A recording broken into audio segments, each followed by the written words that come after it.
Listen up, Dungeon Masters. Your players are falling asleep at the table. What? Your wizard is going to use catapult to throw rocks at a monster again? How about instead of that, the wizard covers their body in rocks and hurls themselves? Now you're thinking like a badass using Battlezoo Bestiary, Elemental Storm. Filled with over 150 innovative elemental monsters, new elemental spells, and the monster parts system, allowing you to craft weapons, armor, and magic items from the creatures you slay, infusing elemental magic into them with 20 unique elements. Sure, there's classics like air, earth, fire, and water, but there's even weirder elements like music, space, and time. Doctor Who, Doctor You. Wait, I'm a player, not a dungeon master. Why should I give a Well, Yahtzee, how about a brand new character archetype, the Monster Hunter? Climb on creatures, target specific body parts, and weaken them. Or just grab a small monster and use their attacks against the big one. Ooh, you sold me at big ones. Best of all, this archetype can fit along any class. Fighter Monster Hunter? Duh. Monk Monster Hunter? Sure. Wizard Monster Hunter? Well, it'll set the difficulty up, but go right ahead.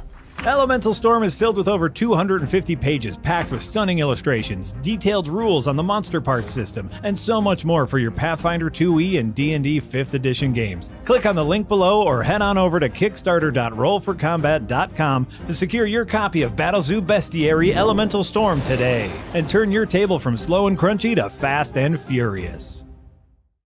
Oh, look at that. We're live.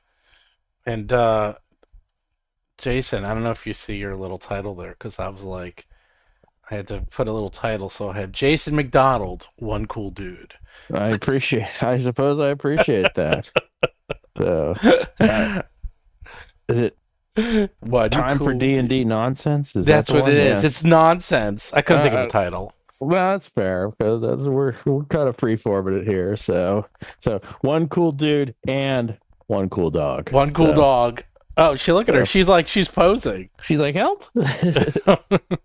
She's like posing for you. Get me out of here. But we were supposed to have our game tonight, and it was canceled. Actually, last week it was sort of canceled, but we did shopping. It actually wasn't too bad, because shopping is always the biggest problem with these games, because it can take an entire session, but you guys figured also, out...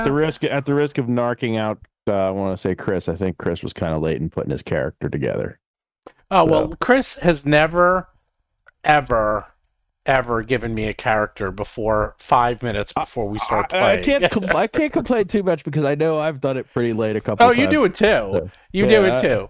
Like Seth always puts his in. Seth does his the minute we level, I think. No, but like we level. And usually John too. And then I get an email and he's like, "Up here's my character." I'm like, "Come on, really?" He does it that fast. Chris and I have a sort of running contest to see who can submit it last. I think not intentional, but it kind of works out that way. Well, the big problem is because I have to put it into Roll20, so normally I wouldn't care when you guys get me your characters, but no, I know I have to get them in. There's heavy lifting involved. I Well, understand. only the spellcasters. For the fighters, it's so easy. I literally just go in, I increase the level, it does it. But for the spellcasters, I actually have to set them. I have to set like the DCs and stuff. It also depends. Like when you guys do the odd levels, it's a pain in the ass. But when you do the even levels, it's not so bad. But so once again, we got nothing. We're not playing. Football games that are on tonight suck. The Mets are off tonight, and so we're gonna have the freeform Jazz Odyssey for a little while, and if it's interesting, it's interesting, and if not, we won't take it personally, I guess. That's right. So all right, I'll take it personally, but I'll have the good taste to sulk about it later. I don't know. Well, people could ask whatever they want. That's true. This is now. Keep in mind, if you're gonna ask like specific questions about the various, inside D&D stuff and Battlezoo products, I am definitely not. That's all right. That's gonna be Steve's stuff. But if it's more general stuff, I might have some. Well, someone asked, "Do we stream our game?" Yeah, our games are streamed every week. I stream all of our games. We've been doing this. Good God! I mean, like, if you go back to the Starfinder 2017. 2017. Yeah. Mhm. So we were now up to 7 years doing this. Yeah, I stream all my Wow. games. That's Yeah. a sobering thought in some ways, but Yeah, yeah, we originally started, just for those of you who might not know the history, this all started because we were going to be trying Starfinder, and we're like, hell, as long as we're doing Starfinder, why don't we just record it and put it up on a website, so that maybe, we had the hubris of thinking maybe we'd be teaching some other people how to play Starfinder in the process. And so we did Starfinder, and then we ended our campaign right around the time Pathfinder Second Edition came out. Mhm. So we're like, okay, let's try Pathfinder Second Edition. And now, we had a puppy on there. So now we're doing Pathfinder Second Edition. So we've been pretty much doing this quasi weekly. For 7 years now. Yeah, it also adds a little performance to it when we do it live. I don't know. We weren't doing it on YouTube until recently. Last couple months years. or so. Yeah. No, or a year, maybe a year. Yeah. It's been like a year and a half. But yeah, no, I have no qualms. I have no problem doing my games live. I have nothing. I have nothing to hide. I am confident in my DMing skills to do games live, and obviously everyone's confident in their playing skills. Actually, it's more fun making fun of Chris when we do it live.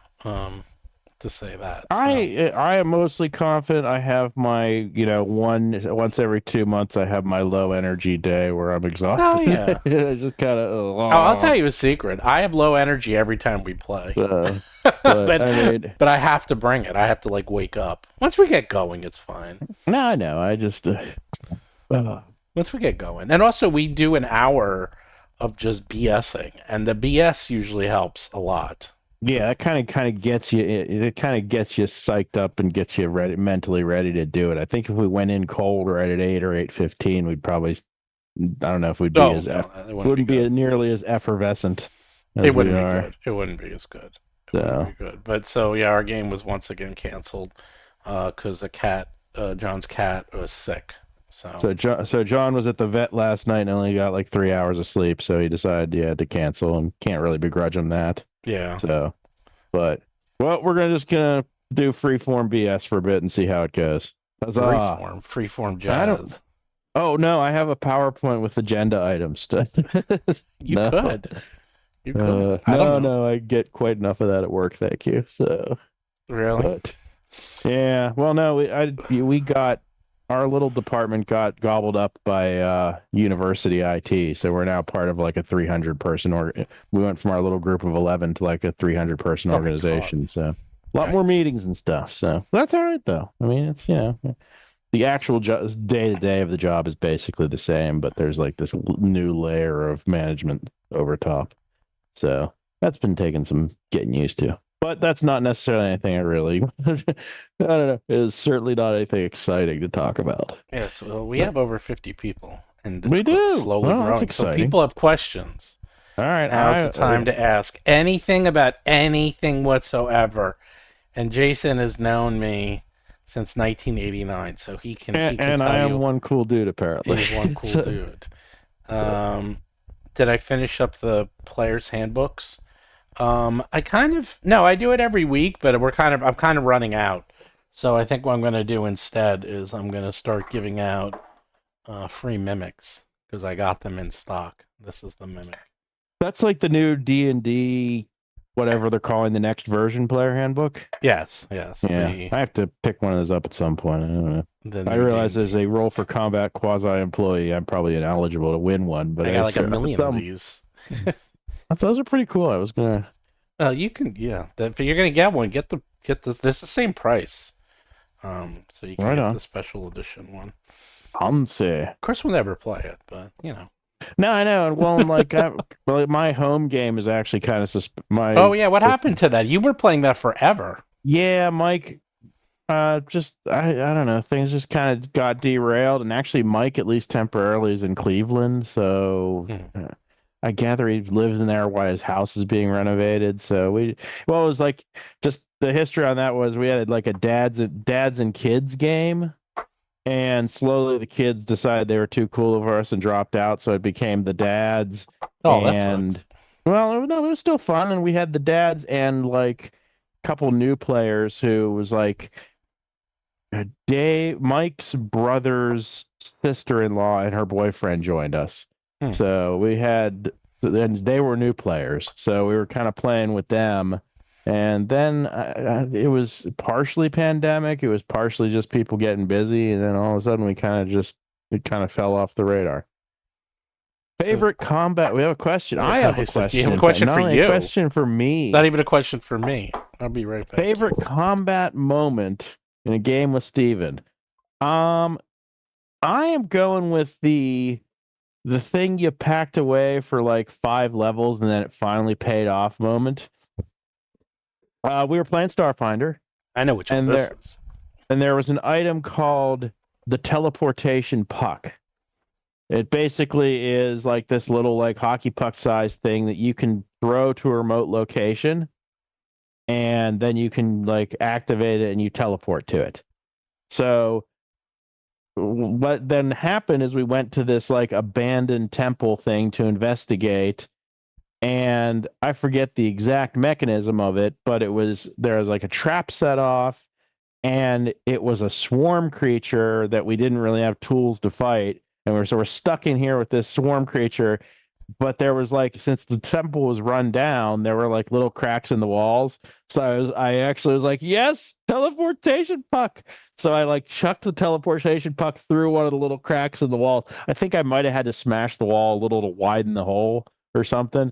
And then I threw the teleportation puck out of the building entirely, and then teleported us all out of the encounter. I was like, yes. And I remember that. I remember that one well. That was exciting because it's like you almost never have it pay off like that when you like buy something that looks cool and you're like, yeah. Jason, is Steven as lucky with dice as he tells us he is? He gets on these little runs. It's kind of, I mean, I don't know if he's just a little more, some of it's like he's a little more happy and noisy when he gets on a good run, and he's a little quieter when he's rolling 1s and 2s. So some of it's he's more celebratory, as it were. And then, but some of it is he does seem like he gets into these modes where he hits like 3 or 4 big rolls in a row, and that could be a little frustrating. But then again, so do we. So, it probably all evens out in the wash.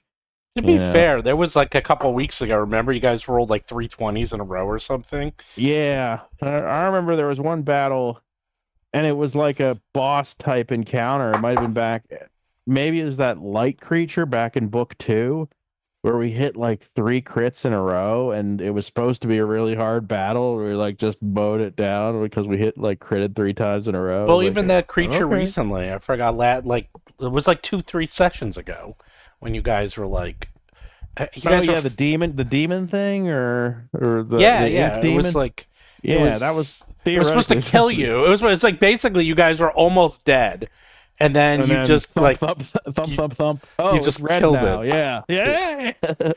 Oh, that was pretty crazy. So, no, I mean, you can see the rolls. Like, it's not even that I'm lucky with rolls. It's just that I seem to get the good rolls when I need them.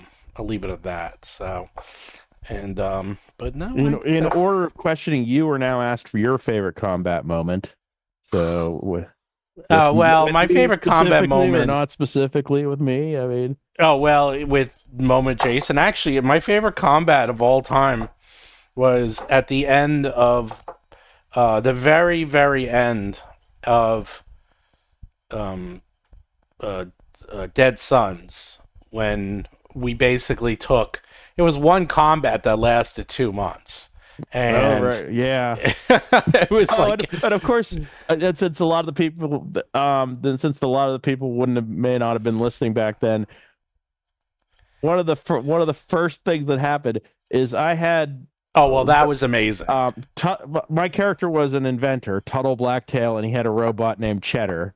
I forget what I actually spelled out the acronym, and I forget what it spelled, but we actually had like a special kind of ability designed for us. what was the guy's? I'm sorry, but what was the guy's name at Paizo came up with that for us? Oh, John Compton. Yeah, John Compton. Yeah, John Compton actually designed this for us. It was kind of this randomizer deck of many things thing called the button, and it was like basically in story, I gave Cheddar over to some goblins. The goblins modified him, so he had this button that I could push, and it would have a random effect. And some of them were really good, and some of them were really bad. And so one of the features of this combat is we're about to go in to fight the big boss, and I was Well, like, you knew it. You knew this was the end. This was like, you're getting on the bridge. This is the end of the book. This is the end of the game. This is it. This is like... Yeah, this is the final dance. And so I hit the button in like the first or second round because there were a couple like buff type effects that would apply to the start of combat. And it was like the equivalent of rolling the critical fail, and I got the effect where it blows up. Well, this is what happened. It's like, come on. Well, you guys spent... It's actually worse than you remember. You guys... Right, there was like a bunch of planning around how you spent like 2 sessions planning the combat. You guys like spent like hours planning this and what you were going to do. So this is what you were going to do, is that you guys were opening up the door and sending in Cheddar. Yeah. And then you were going to like go after, like you had this whole plan. So the very first thing you do is the doors open, you send in Cheddar, you press the button. It was the first round actually. And then you rolled a 1. And then everyone goes, there was out of 1d100. Out of 1d100. Yeah, and it was like, oh, he blows up. No. This is what happened. Because I remember. They say, what does that mean? And I say, initiate self-destruct. Please, it was like self-destruct initiated. You have 6 seconds to get to a safe distance. Yeah, so we had 1 round to scramble out of the way of my exploding robot. And then all of a sudden, so like the plan went to shit because your guys were like, ah! Like you were like, okay, now what? It was like 2 sessions of planning. The robot's gonna blow up, and they have no idea how big it was going to be. Also weakened me in the ensuing combat because, with the inventor class, a lot of it is predicated on having your robot or having. So it's like, oh my god, I had blotted that from my mind. Yeah, that was exactly basically that's what happened. Michael Neal apparently listened to that episode, so excellent. Yeah, it's live. You can find it. Yeah, right so on. That's it. I got a question of how I'm liking level 17. Yes. Mostly good. Well, now you're 18. 18 now. Yeah, but we haven't actually gotten a chance to test. You guys only 18. were 17 really for like one fight. That it was basically like I know I was a little surprised we leveled. Though some of that was like it was quick, but it was also not quick just because of the various. You were level 17 for basically just the end. 2 rooms or whatever. Yeah, we did 2 rooms in the dungeon, and all of a sudden we're level 18. Okay, sure. But I'm a little frustrated insofar as maybe Basil's combat abilities aren't scaling as much as some of the other guys. It seems sometimes a little harder to get my full damage from devise a stratagem. So it can sometimes be a little bit frustrating on that front. But all in all, it's going well. And I do like the investigative abilities are getting really cool. Like we have this one, like the investigator has this one ability where you can literally look at a room and piece together what happened in the last 24 hours there. Mm-hmm. So that's pretty neat. It's like the scene in Princess Bride where he's like investigates where the sword fight was held. It's like, oh, what one man fell here and the litter went off into the opposite direction. It's literally that ability. And so it's like when the game has leaned more towards the investigative stuff, it's actually been really cool. Sometimes in combat, I feel like I sometimes feel like I have the smallest toolbox of anybody. Yeah, but that's all right. At the same time, that's why I took the wizard spells to kind of diversify myself.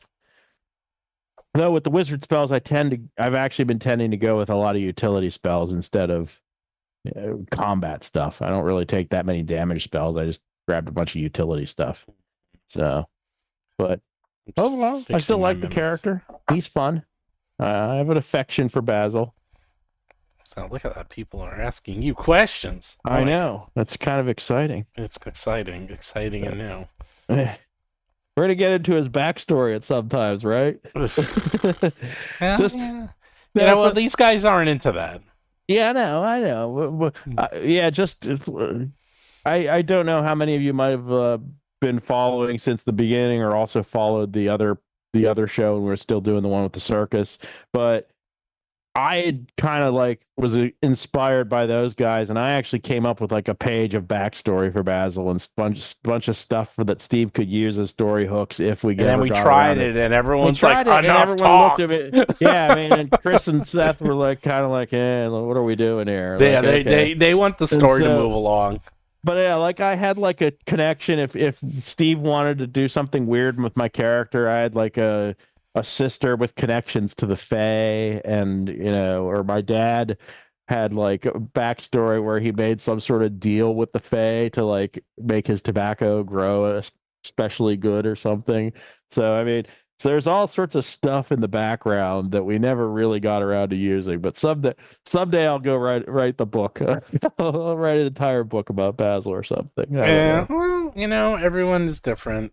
Every game is different. I mean, that's cool, and that's cool. I mean, it's maybe I should have, hindsight being 2020, maybe I should have read our group a little better, and that's fine. Read we're more kind of just get to it and stomp the dungeon and have our fun or whatever. And so no, I don't think we're gonna do Starfinder 2. What we're gonna probably do when this is wrapped up, actually, I have a plan. Is we can play my game, Jewel the Indigo Isle, from levels 1. It's levels 1 to 10, but then you finish at 11. But here's the cool part, is that there's all these new adventures that have come out by Paizo that go from level 11 to 20. So we could do yours and then pick it up there with the yeah, Paizo thing? Well, there's a couple. There's the... Sorry, he didn't even tell me his whole plan. He told me we did discuss doing Indigo Isles next, but he didn't necessarily mention the stuff about picking it up at 11. Well, I was thinking about, I mean, if we want, so there's a couple of adventures. There's a new one coming out called Spore War, which isn't out yet, but that is where you go up against Tree Razor. And Tree Razor is the big bad of Pathfinder. Tree Razor is it's half dinosaur, half dragon, and it's considered. You can look it up. It's basically unkillable. It's like level 25. It has its weapon has its own page. Like the weapon is more deadly than most monsters, and then the monster itself, and he could basically heal forever. Like he's incredibly hard. Chris will want that weapon. Well, this is the interesting here. I'll tell you about Tree Razor. Tree Razor's weapon alone is actually very cool. I'll tell you what it can do. Let's look up Tree Razor. Tree Razor's infamous. Tree Razor, yeah, it's level 25. Black Axe, that's the name. It's a demon fiend. It's like a demon, dragon, dinosaur. It's like, it actually is from like a little bit of everything. Well, I forgot it's from one of the Paizo guys' home game. It's like one of those, like, this is the type of thing you make when you're like 15. So it's like a total joke, like this character, but that's the whole point. He has regeneration 50, so he regenerates 50 hit points around, no matter what. Oh my goodness! Yeah. Well, here's the thing; it's incredible, and he's got 3 level 10 spells. I think the highest we've seen so far is maybe a regeneration 15 or 20 at the absolute max. Yeah, and Black Axe alone, let's see, Black Axe is very cool. That's a level 25 axe. It's a +4 greater corrosive major striking obsidian great axe. Did you get all that, everyone? You're taking notes? Well, big quiz later. Well, and not only that, if you're not wielding Black Axe and you are its true owner, for one action, you can sense the world around Black Axe as though you were there, and you can teleport basically. If another creature is wielding Black Axe, basically, if you try to pick it up, it slows you down. Here we go. You aren't wielding, and you're true. Right. You can teleport Black Axe into your hand from anywhere in the universe. Well, that's convenient. As a free action. As a free action. So that one I always thought was cool because, like, Black Axe, because a lot of people are trying to take Black Axe away from Tree Razor, and it doesn't matter where it is. He just is like, boop, and it comes right back into his hand. Even Thor's got to wait for Mjolnir to show up when he calls it. Like, but no, it just teleports into your hand. Yeah. Tree Razor. So that is called Spore War. And that one you go up against Tree Razor, which sounds pretty cool. It sounds like up your alley. The other one, though, this is a tough one, though. Okay. I think the other one might win out, though, because you guys, I know you guys, and I know which ones you'll probably want to do, and that is the Fist of the Ruby Phoenix tournament. Oh. And that is that's where you go to Danger Island.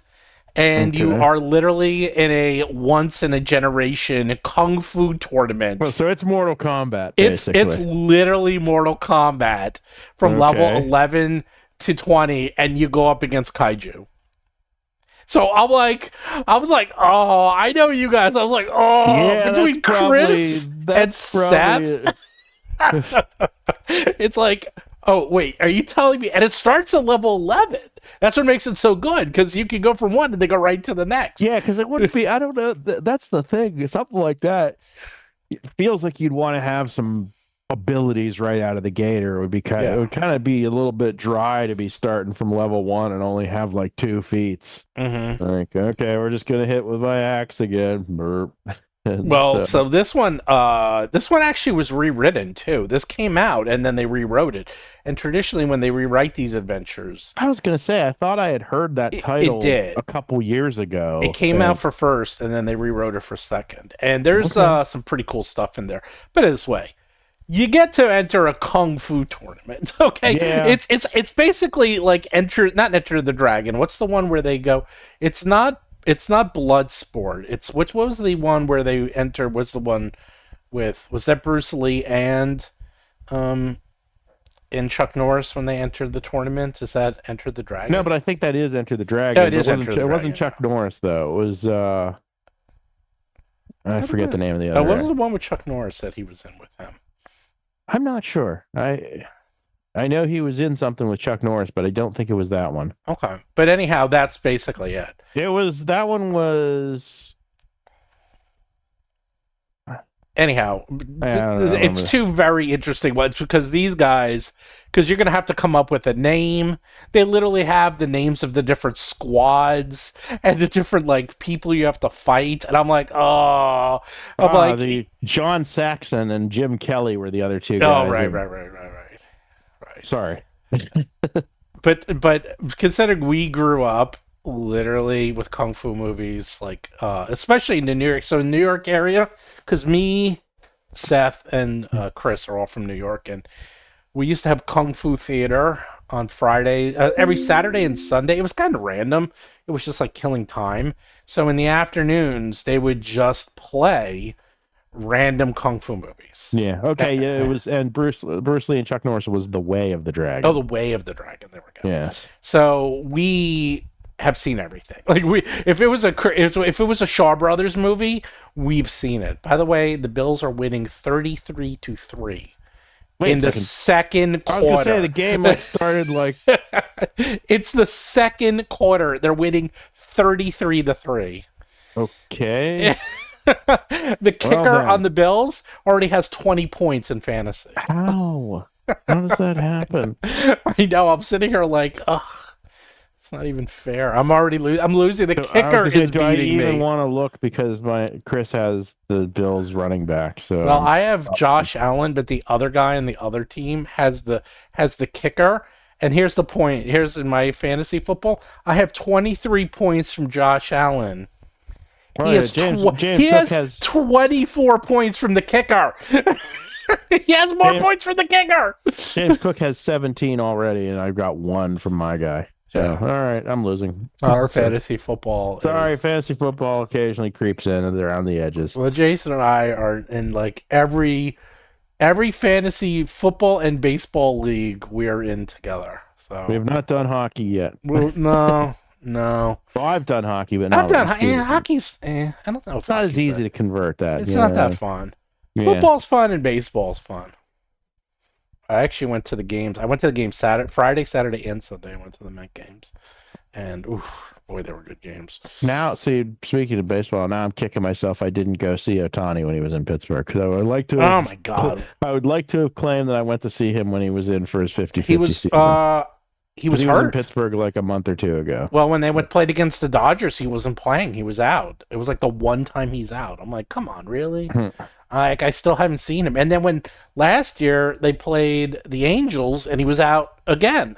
Well, in my case, I think he was gonna. It was like there was rain in the forecast, and I didn't necessarily want to go sit in the rain and watch him. Well, So I was like, I will have playoff tickets if you want to do a road trip to New York next week, actually. maybe. I don't know. I mean, I haven't done much interesting stuff in a while. I mean, I've just been kind of like, grinding out the usual schedule for a while now. So I have to think about that. So anyhow, that is the plan, and it would be playing my adventure from levels 1 through 10, and then maybe either something different. But this actually could be fun. And I'm torn because I it's want two to play. totally I'm curious to different play a adventures. Gamayan, but on the other hand, that would be two straight bird characters, and I'm not sure.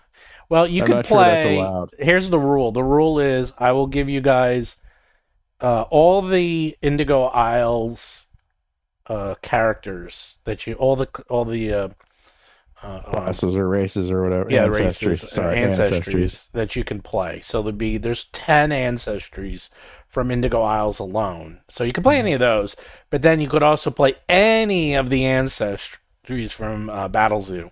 And we have at Oh, least good heavens. Yeah, I mean we have something I like was going 20. to say you're into the second year of the year of. So well, when you the third one comes out. Oh, the third one's coming out. Oh, Well, man. right now, probably the best one. I'd say the best. My favorite one right now is the Spawn, what was it? Spawn Blood. What do we call them? I forgot. I gotta remember my own names of my own ancestries. Hold on, I'm like trying to find it.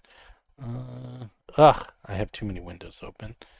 I also have to decide what class I'd want to be because I've been, get away from being a smart character. I want to be dumb in the next one.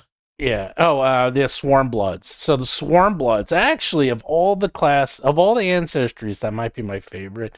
So you're literally a swarm inside a skin suit, and you being a swarm, you can like literally do things like there's abilities, but one of them is you can let the swarm out. Of course, you could be a dragon.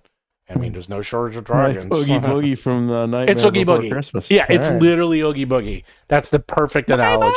My bugs! You can choose what you want. You could be there's one where it's like you could choose what is what is made out of you. Like you can be Okay. bugs, you can be rats, you can be fish, you can can be be something insects or aquatic. whatever. Yeah, it can be insects. So it's really Yeah, okay. interesting. Next Fish. month, Wait, fish. Hold on Fish. a second. I missed that for that. yeah, Fish, there's okay. you could be piranha. or since it's a swarm krill or something. Uh-huh. Plankton. You could be Okay. krill. That'd be krill. Well, next month there's just cerebophages. Which is basically it's a mind flayer. I mean, they're mind flayers in everything but name because Yes. we can't use that. They're as mind flayerly as our lawyers will allow them to be. They're so Mark wrote that. That comes out. No, that comes out next month. Wait, which month? Well, does that come I'm out? sure we still got several months before we're done with this one. So Yeah, that comes out for. Anyhow, I forgot when that one comes out. I already did the layout. So that one, you literally eat brains. And Psychopomps is next month. The Psychopomps. Psychopomps are pretty freaking cool. Okay. Psychopomps are neat. But the cerebrophages are awesome because you literally have to eat brains. You're kind of like playing a vampire because you have to eat an intelligent brain at least once a week. Otherwise, you can start like really having problems. They frown on that in the martial arts tournament. Well, that's what makes it so interesting. Well, we have whole things on that. Like there's different factions, and one of the factions is that you basically like like are like the mayor of a town or something, and you take care of everyone, but then when they die, you eat their brains. So you're like, if we do the martial arts tournament, I may have to build Kirk Thomas's character from Gymkhana. oh, Noel James. Will you put a pommel horse in there so I can do it? Sure. I love Gymkhana. Will the monster part systems and your monster hunter and other classes make it into the Shadowzoo Bestiary? So for those of you who don't know, we announced, and I'm actually already started to work on it pretty heavily, is that we are coming out with the Battlezoo Bestiary for Shadowdark, and we're actually going to work with Kelsey directly on this. So it's going to be like, it's not. Kelsey isn't publishing it directly, but we're not like a third party. We're just throwing this together. We're actually working with Kelsey. So this is going to be like the real deal. It's also going to be, these are going to be like hardcover books. Like, this is going to be a real deal. We're going to make probably the same size. I'm making it right now the same size as the existing Shadowdark book. And we are planning on putting in everything. So yes, we're planning on putting in Monster Hunter. We're planning on putting in Monster Parts. Monster Parts going to work very differently than it does currently. So the big thing about OSR style games is that there's tables upon tables upon tables, and they got to go very fast. So what we're probably going to do, and Mark and I are still working this out, classes are easy. So all classes in Shadowdark are basically 2 pages. So we can have classes galore. And not only that, we can have all of our new ancestries as classes too, because that's the way how it works usually in Shadowdark in these type of OSR games, is that you don't play an elf. You play an elf, and that's your class. Like, your class is elf. Your class like is old school first edition. Yeah, it's old school. So red box, blue box. Right. So it's not like, oh, I'm an elf. I mean, you can be like an elf wizard, but the other way to do it is that, like, oh, I play cerebrophage. That is your class. Like, it's your class and your ancestry, so it's both. But for the monster parts, we're probably just gonna have a lot of different tables. The fighting man, right? So that's how we're gonna do it. We're gonna have a lot. We're actually gonna have probably a ton of stuff in there. And I did a test layout, and the test layout came out sweet.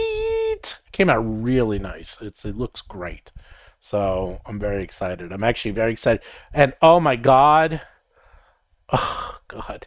Now I know why everyone's so old school. OSR's old school Renaissance is basically like the first edition. And I don't know if you're playing it, Jason, but I am not. I am not, but I'm actually curious about it. I've heard about it, and it sounds kind of interesting. It's compared to what Mark and I have been doing. I basically was able to convert several monsters and do the layout in just like a few hours. And I was like, this is so easy compared to like the stuff we normally do, because we're doing such crazy stuff for Pathfinder and 5e. And it was like, oh, now I see why everyone and their mother does OSR, because it's pretty. Because isn't it kind of getting back really to its roots and being a lot more less rules intensive and more kind of figuring out at the table and improvisational, and it's compared to that's kind of what I think I've heard about it. And if I'm wrong, okay. And the stuff we're doing, it's basically we're doing like rocket science, calculus level stuff for like the Eldamon system, and the amount of math and stuff we're doing is it's so hard.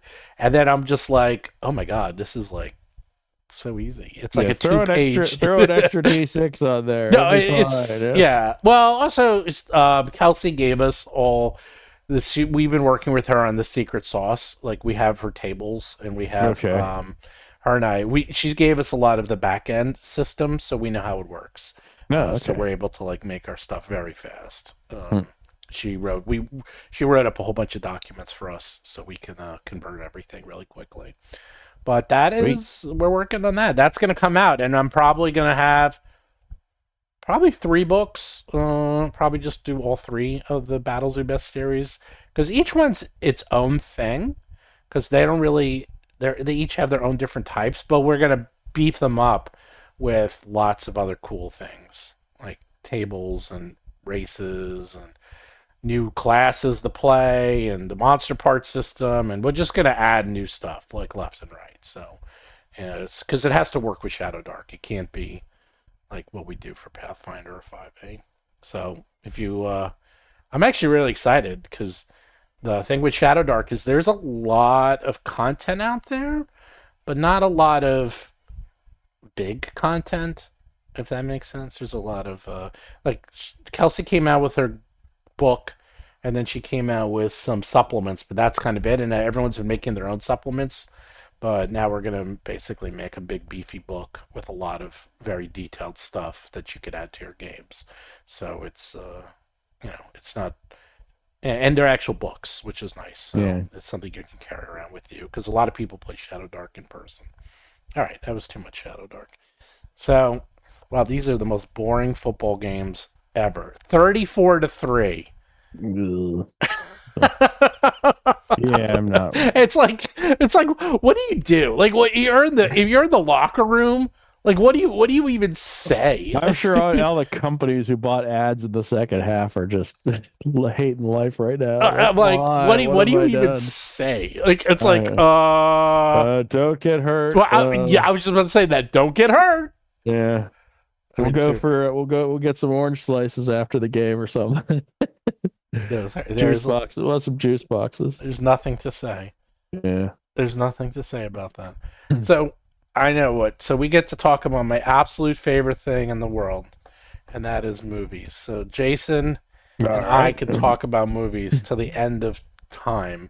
The cold could be literally be in the universe can be ending. Heat death. Yes, heat. That's what I was looking for. Yeah, I couldn't remember the term. Heat death, the universe, and we could still be talking about movies. They think there's a new Marvel movie coming out. Well, which one? I just saw at the heat death of the universe. The heat death of the universe, and there's still new Marvel movies coming out. Yeah, they'll still be doing new Marvel movies. Well, I don't know. Did you see? I actually see Catherine Hahn. I love Catherine Hahn, so I do want to see.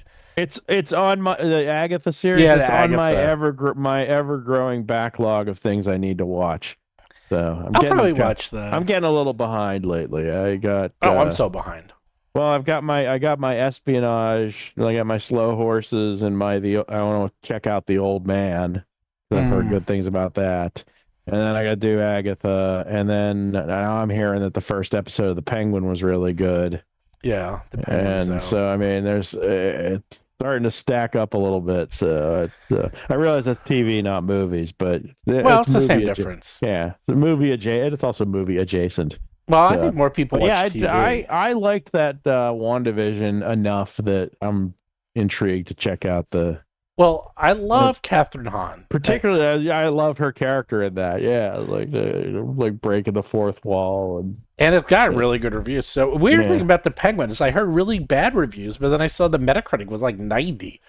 And I was like, what? So I'm going to see that. And also... I don't know that I've heard a lot of great things about the show. I've heard a lot of great things about Colin Farrell's performance. Well, so also, it may be Colin Farrell kicking ass in kind of a mediocre He is going to be very good, but also the woman in it, I forgot her name, but she was the mother in How I Met Your Mother. And I never really watched that show. So it's Christine Miltoni is her name. Okay. She is fantastic. I love her she's not in that many things. It's kind of she's like one of those actresses that just, I don't know why she doesn't get. She was in Palm Springs, if you ever saw that movie. I don't think so. Oh, really? That you should see. That's like a modern retelling of Groundhog Day, and that's really good. See, now I'm gonna have to start taking some notes. Well, that's really good because it's a modern retelling of Groundhog Day. It's got Adam Sandler. No, sorry, not Adam Sandler. It has what's his name from 90 Precinct 99. Oh, Sandberg. Sandberg, yeah. Jason's Andy Samberg. Andy Samberg. Losing my brain. Andy Samberg's in it. And it's the same principles that they're basically, here's what it's at. They're at a wedding, okay? In the middle of like Palm Springs, and then every day he wakes up and it's the same day. Oh, okay. So yeah, it really is. It really is yeah. Groundhog Day 2.0. It is Groundhog. It's just Groundhog Day. It's literally Groundhog Day. But because he's at a wedding, he of course does like pretty horrible things and like hooks up, and it turns out he keeps hooking up with the same girl over and over again, and then she gets caught in it. And now they're both stuck, and then she's pissed at him for making her stuck. All right, that's at least a little bit of a twist on No, there's a bit of a twist, and then they have to figure out how to get out of it. It's actually pretty good. It was a surprise hit. It was right before COVID. It was one of those before every streaming service had everything on the universe. It was a big hit. And I'll tell you the other thing. If you watch Red Letter Media, they just did this. They just did something today about how there's just too much TV, and they went through. Oh, did you know all these shows that were canceled that you never even heard of? And I completely agree, because I was like, yeah, I've never even heard of half of these shows, and they're already canceled. Yeah. It's like there's just too much. It is weird. It's like, I mean, that's the new. I mean, that was that one scene in that was that one scene in Barry that was, you know, kind of sad but kind of hilarious, where they brought the actress in to talk about how great her show was. Terrible. And 20 minutes after it debuted, they'd already decided to cancel it because it wasn't hitting the right demographics well enough. No, that's exactly right. It's like, so no, they want. It's not even like, it's not enough for a show to be a success. It has to be like a water cooler success to that everyone binges within 48 hours of it coming out, or they start thinking of it as a failure. Well, and it's like, what the shit? I mean, that's my brother did The Sympathizer on HBO. The Sympathizer, and they thought this was going to be huge. I never read the book, but The Sympathizer is supposed to be this really incredible book. It's basically a true story. It's the end of the Vietnam War, and the president, or the president of South Vietnam, flees to the United States, and he takes up residency in L.A. with the CIA, and his closest attaché is with him, and he's secretly a spy for North Korea. So, and here's the thing, it's a true story, and while they're there, they get involved in becoming producers for Hollywood movies. That's the one where Robert Downey Jr. Yes. plays like And my brother, they thought this thing was going to be a huge hit. Robert Downey Jr. plays 4 roles. This is a huge book. It looks great. My brother shot this. He loved working on it. Everyone thought this thing was going to be a monster. And nobody's talking about it. It went. It had huge star power. HBO put their weight against it. Like Robert Downey Jr. put all of his weight. Everyone, and this book's supposed to be great. And then I asked my brother, I'm like, oh, how many Emmys was it nominated for? He said 1. And I was like, oh, that ain't good. He goes, no, they were not happy. I was like, and that's how you tell. By the way, that's how you can tell. It's basically Emmy nominations, and then the exact opposite thing happened because Danny did Angeline 2 years ago. He did that in 2022. And Angeline is also a true story about this woman. She was basically the very first influencer ever in history. Okay. And she would drive around Manhattan. She'd drive around LA, and they would just put up signs of her that just said Angeline. And it was a picture of her, and that's it. And people like, what are you selling? She's like, nothing. And she would drive around LA in a pink Corvette, and that's it. That's all she did. And no one understood it, and she just did it for fun. Like, that's what it's about. I think I might have seen like a commercial for that or something, or a preview. So my brother did that, and it was nominated for Best Costume. So my brother got nominated. And they were so happy because think about how hard is it to get nominated for an Emmy now? Because it's every single TV show is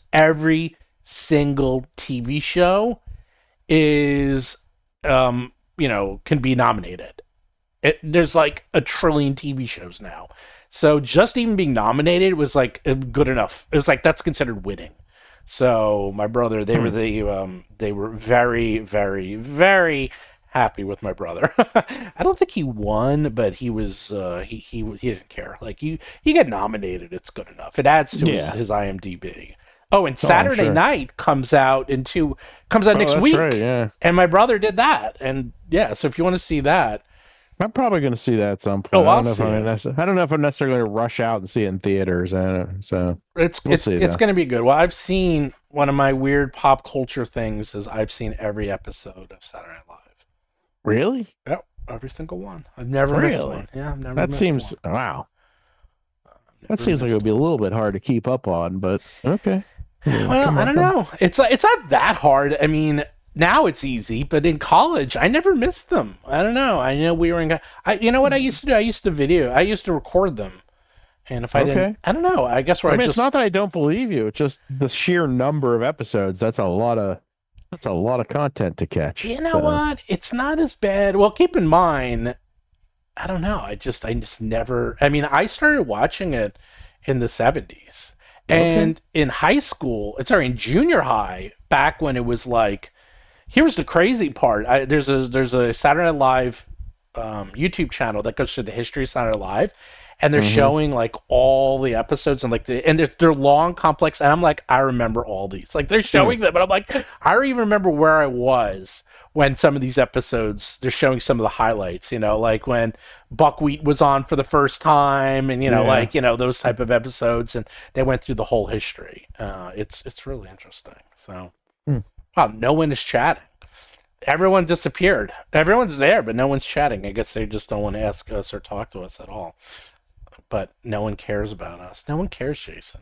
Well, we got a question. What is Octagon? I don't know. Octagon? I don't know. I don't know what Octagon is. It just is Octagon. We've been mistakenly targeted as some sort of CIA black op or something. That's the code word. I think that was I think we're talking about kung fu movies, and that was one of the Enter the Octagon or one of those. That would have been like 15 minutes ago, though. I know. Well, how about Otherworlders? Oh yeah, I got to do that. Yeah, I keep meaning to do that. Oops. Yeah, that's just. I thought I did it on. I thought we did Otherworlders on the Foundry. Let me make a note. Actually, let me send. I'll send. You see, this is why you talk to me, because now I'll tell everyone to do that. I'll tell my team.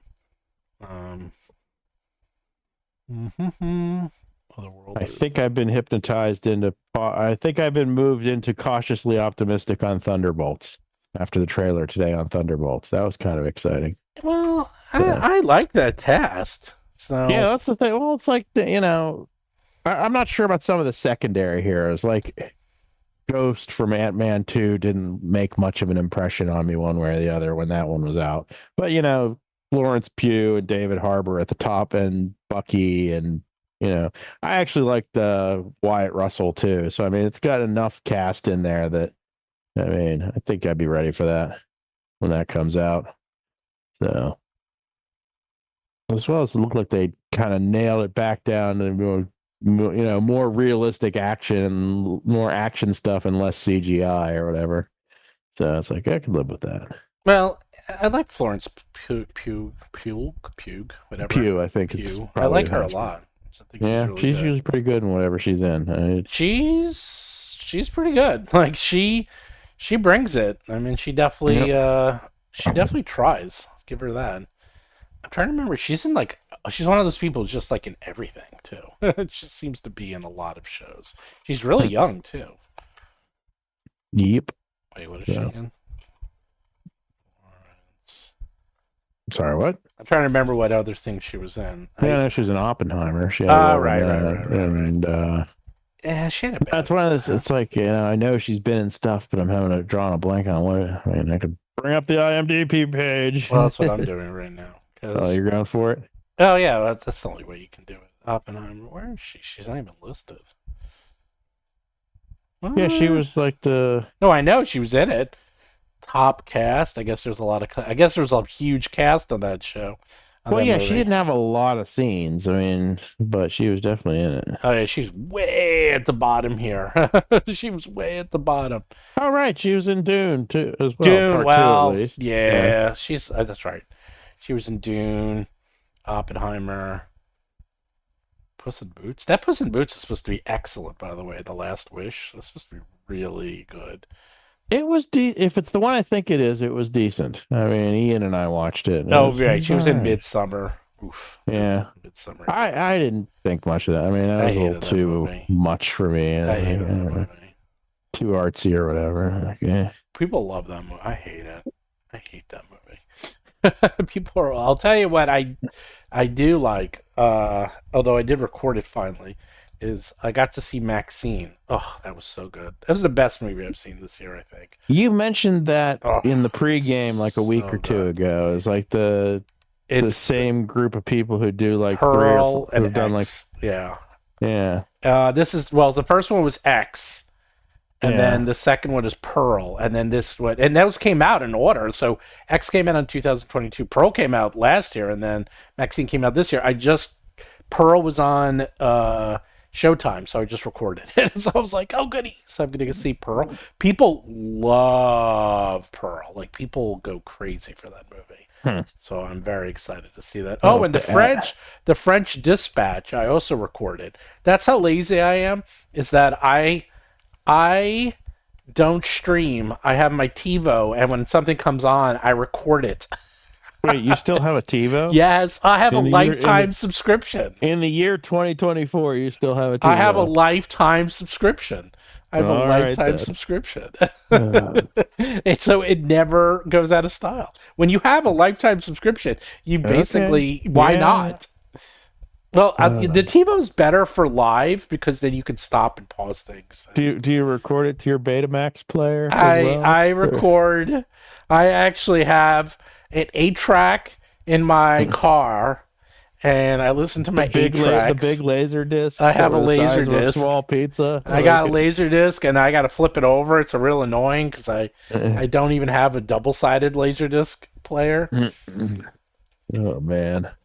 So I actually saw there was a documentary on that. Is that in Europe they did a time capsule? I think it was Europe, and they put it on Laserdisc.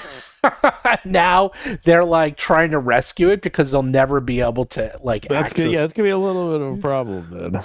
Yeah, that was the whole thing. It's like now what? Like, okay, how do you it's a time capsule. You put it on a technology that's dead. So Well, good yeah. luck with that. So that's actually what it's about, of how they're trying to resurrect it so they can save it before it goes out like forever and ever. Interesting. Oh, did you see they're going to be doing Wolverine versus the Hulk? They are like as a movie or as a TV show. Yeah, or... as a movie. Really? Yeah.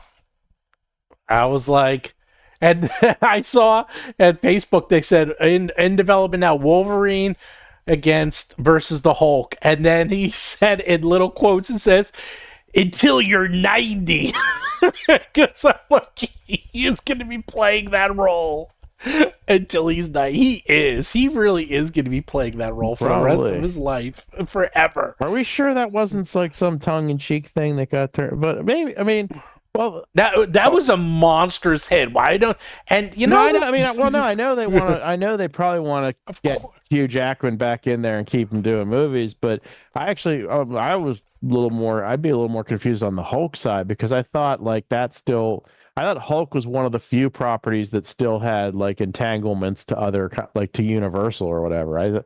But I think, if I remember correctly, they can use Hulk in team ups, but they can't make a solo Hulk baby.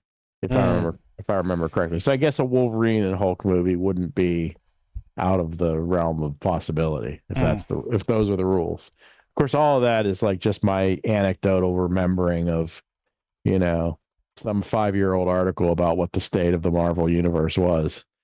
But yeah, Deadpool and Wolverine was that pretty much delivered the goods. I was you kind of had high expectations for it. And it came reasonably close to meeting them.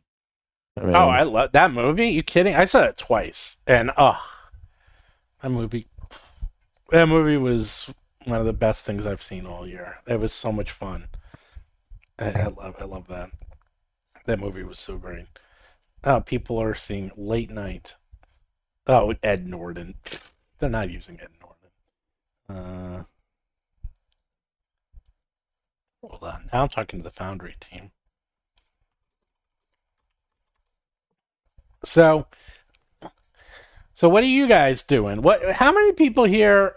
All right, I'm going to start asking the studio audience here. How many people here play 5e versus Pathfinder? I'm not going to put up a poll. Just tell me what you play. I just want to see what people play. Because it looks like we have more Pathfinder players than 5e players. And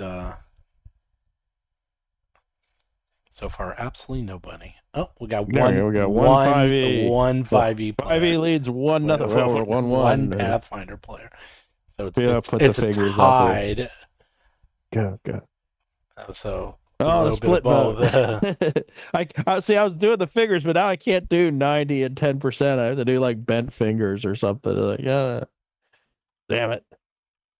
They're increasing the different 2e. Okay, all right. Now we're getting the old school stuff. 2e. Unless you meant oh, he meant Pathfinder 2e. Yeah, like Pathfinder D&D 2e. Yeah. Good old AD&D. Oh man. Stop playing 5e. Yeah, the problem with the 5e. Well, that's why the old school Renaissance in like Shadowdark is because it's like I play 5e quite a bit, but it's very superhero-y. And the whole thing with 5e is that it felt like you were always going to die because you would. And it was incredibly hard, and you're always going to die, and it was just brutal.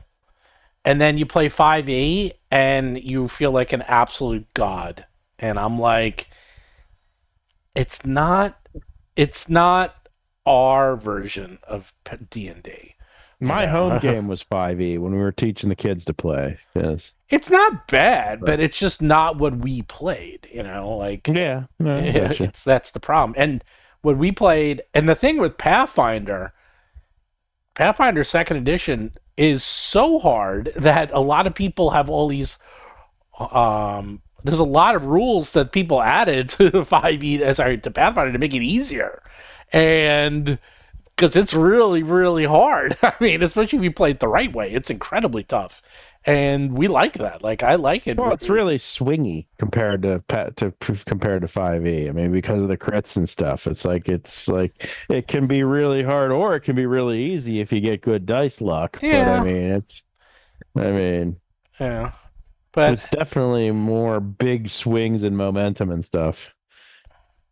Yeah, but that's the thing. It's like I kind of like a harder game, and I like just more randomness, more craziness, and also it's better balanced. I mean, the more I've been finding out about 5e and how it was really just kind of thrown together, like it was just.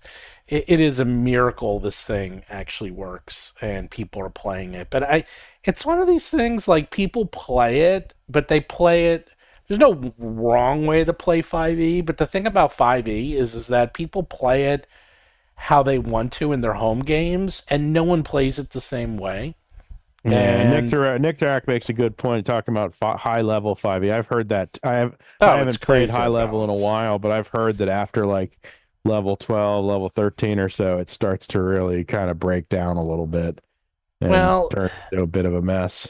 Yeah, I mean, the entire thing was written by a very, very, very, very, very small team, and they outsourced everything.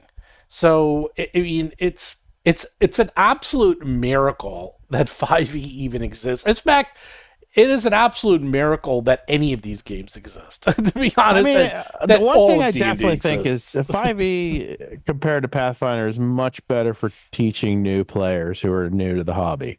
Yeah, no, definitely. It's because, partly because the rules are simpler, partly because it's a little more forgiving and you're less likely to. But you can get around that second part just by, you could have your players start with level 2 characters, and that mitigates the survivability issue while they're getting up and running. But yeah, 5e is at least a little bit 5e is much easier for new players. That's why we started that with the kids, because the 5e is fine. It's just I don't know. Yeah, it's hard to go back because we grew up with.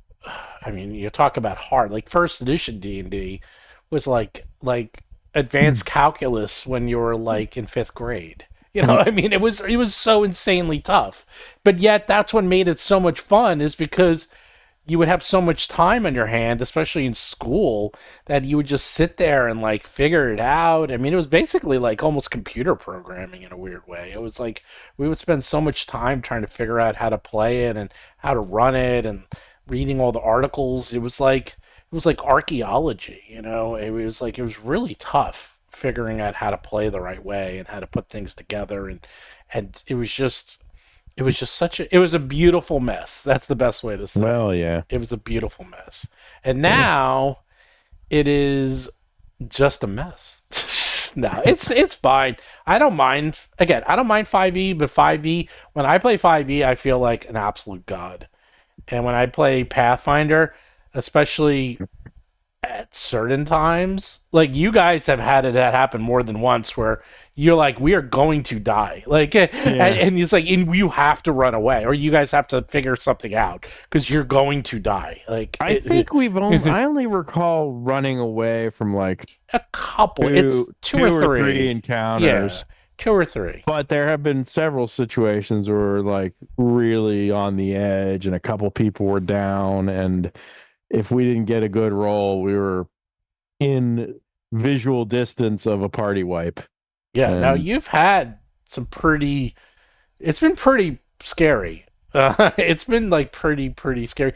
I am also not like super deadly killing. Like I never do that. That's the other thing. Yeah, I know. There's times I where can it's trust like, me. I can kill everyone if I wanted to. well, I mean, even if it's simple stuff like, you know, if you wanted to like excuse my French, be a dick and like Oh, yeah. prioritize taking down Seth because he's the healer, and you just want to do, you know, have all your opponents always attack Seth, and you know, you could possibly make things really I bad. actually have been going after him quite a bit, but don't forget he went down, but he has Breath of Life. He Yeah. has a lot of lawyers now, and more importantly, when I go after him, he gets out of the way. Like he does take hits, but then he just gets out of the way. And then meanwhile, while he was getting hit, you guys pound on the monster, and then the monster's dead when it's like turns its attention to someone else. So he has so many. But this way, he has lawyers to get himself back up if he drops. As opposed to, I mean, I forgot we had that thing recently where you guys had to do a save, and if you failed, you're dead because you were decapitated. Oh yeah, that thing. Yeah. like that was it. I was like, you just die. I mean, I would have you guys just get a new character, but I'm like, that's it. You're dead. But I do think that if you really wanted to be ruthless, I could there kill are you guys situations very where easily. it's like, if you wanted to, you could like focus all your attacks on one guy instead of spreading it out. Like, I'm going to attack this guy and then this guy, and I'm going to attack John, then Chris, then Basil. Whereas if you put all three attacks on the same person, you probably could have killed somebody if you really want. I mean, there's probably a little bit of, you know, Well, you are for all your trash talking during the sessions, you may very well be a little kinder than you're letting on. no, I'm waiting. That's why you trash talk. Because you make it sound worse than it really is. It's not really that we're bad. letting up all the secrets now. We're pulling back the curtain. Well, that's how you do it. Steve's a softie. Don't tell anybody. Well, because I also know that you guys like hard fights that are challenging, but not necessarily impossible. And more importantly, is that like people go down. Like John has gone down a lot. John goes down all the time. And also, like, you have the advantage of having an incredibly strong healer. I mean, he's a sorcerer, but he's actually a healer, and he can bring people back, like, to full very quickly. Yeah. So, it's not that bad. Like, you go down, and he just literally he's like, all right, and then he just brings you up, and before you know it, you have 200 hit points in, like, one round. So, it's not that bad. So, let's see here. Josh Allen has 31 points, and his kicker has 20. All right. I think that game's kind of over. but no, right now, the thing I can't believe is that you guys are level 17, now 18. It's still really hard at level 17. Like at level 17, it's just as hard at level 17 that it was at like level 2. So yeah. it's yeah, but that's extremely impossible. That's like nearly impossible to do right. Because actually I know why. Because what happens is these other games do like these other games do a curve, but Pathfinder does a linear curve.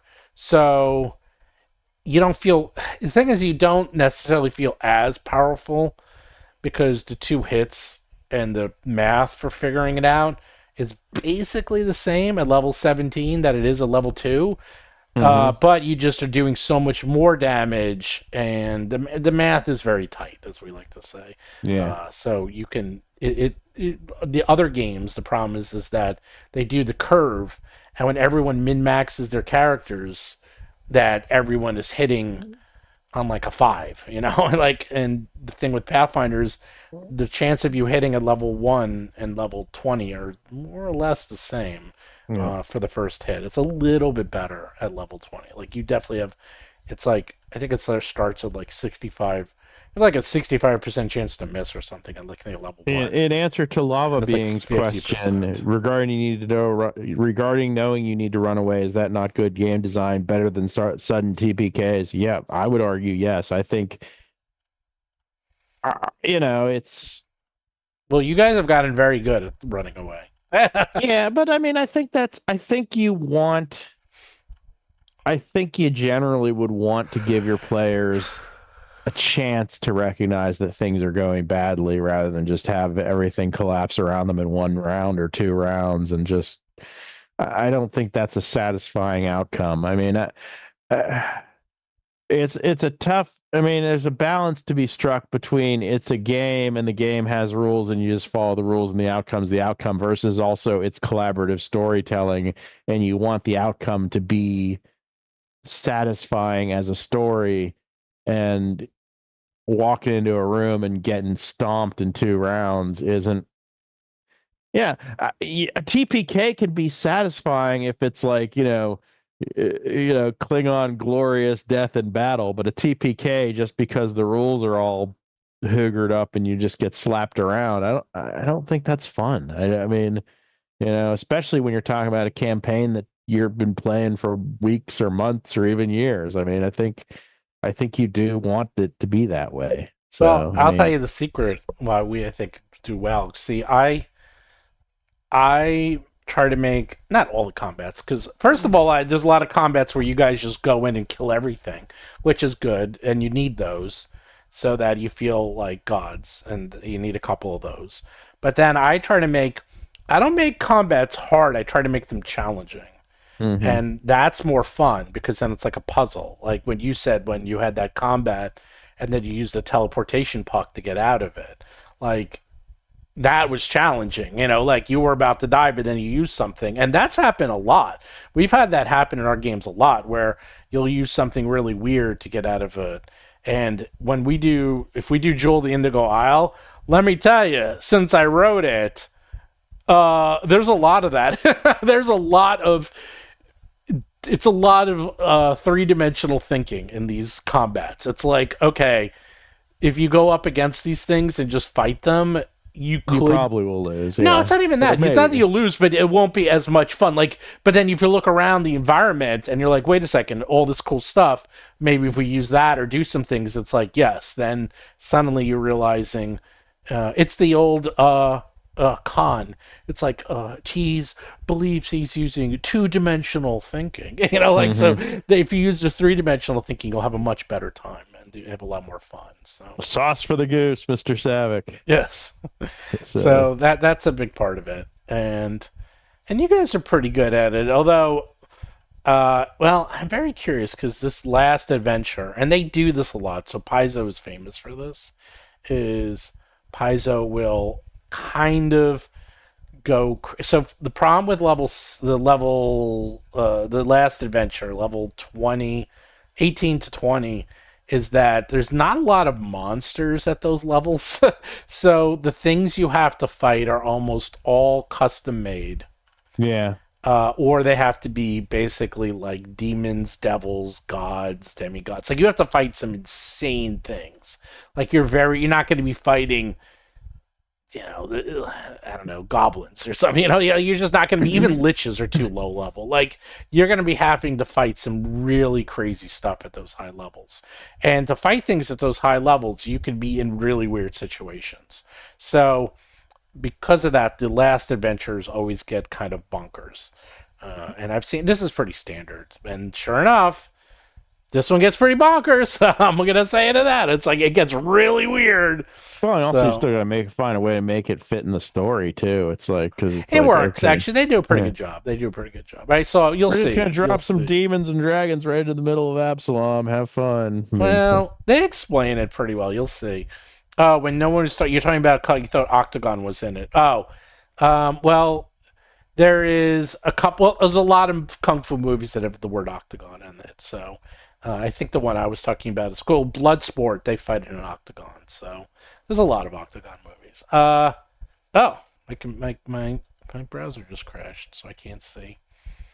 YouTube has been crashing my browser a lot recently. You started running Jewel with your group around 1.5 months ago, and they're loving it. That is good. Jewel the Indigo Isle. Yeah, it is. I basically... Oh, this is why you guys are going to like it, Jason, is I took every movie trope that I love, and I put it into an adventure. That's basically. I remember you mentioning that when you were originally designing. No, that's all it is. Like, I'll even tell you'll know too. You'll be like, "Oh, I know what movie this is from." I'm like, "Yeah, it's on purpose," and they're all '80s movies. That's the best part. It's all '80s movies. Okay, and they're all in the adventure, and you'll be like, "I know what movie this is from. I know what movie this is from," and I'm like, "Yeah, they're good movies. So you might as well steal from them because why not?" And no one does it. I've had that talk a million times. It's that people write adventures as, I don't even know what they write them as. They write them as dungeon crawls, or they write them as sandboxes. I think every adventure should be based off movies or TV shows, especially long-running ones, because everyone knows, whether they realize it or not, the tropes of movies, and they know, like, when they see something happen in an adventure, they know how to react and kind of... Well, it's probably... I imagine the intent is probably to give the players more agency by making the whole thing experience a little more freeform. True. But there is something to be said for, putting it a little bit on rails and having some structure to it. I mean, because... Yeah, but if you're on an adventure path, you're going to be on rails. I hate to break it to you. Like, I said that to you. You guys know that. I'm like, you guys are going to be on rails. You can go off, but you're going back. Eventually, you're going back on the rails. So, but it's more fun if it's on rails. Like, we did Kingmaker. You weren't with us. You didn't play with us. I played Kingmaker with Seth, Bob, Chris, and Sandy. Not Sandy, Seth's wife. Forgot his wife's name. But we, Sharon. There's a lot of S's there. Sharon. Okay. And we hated it. I mean, we hated it because, and we couldn't get, we finished the first book and we were done because it's all these little, it was the same reason. Remember when we did the Black Hand and we tried Pathfinder Society and we just didn't like it after a while? Yeah, because it was just all disconnected. Right. Things without any real... Right. It's very disconnected.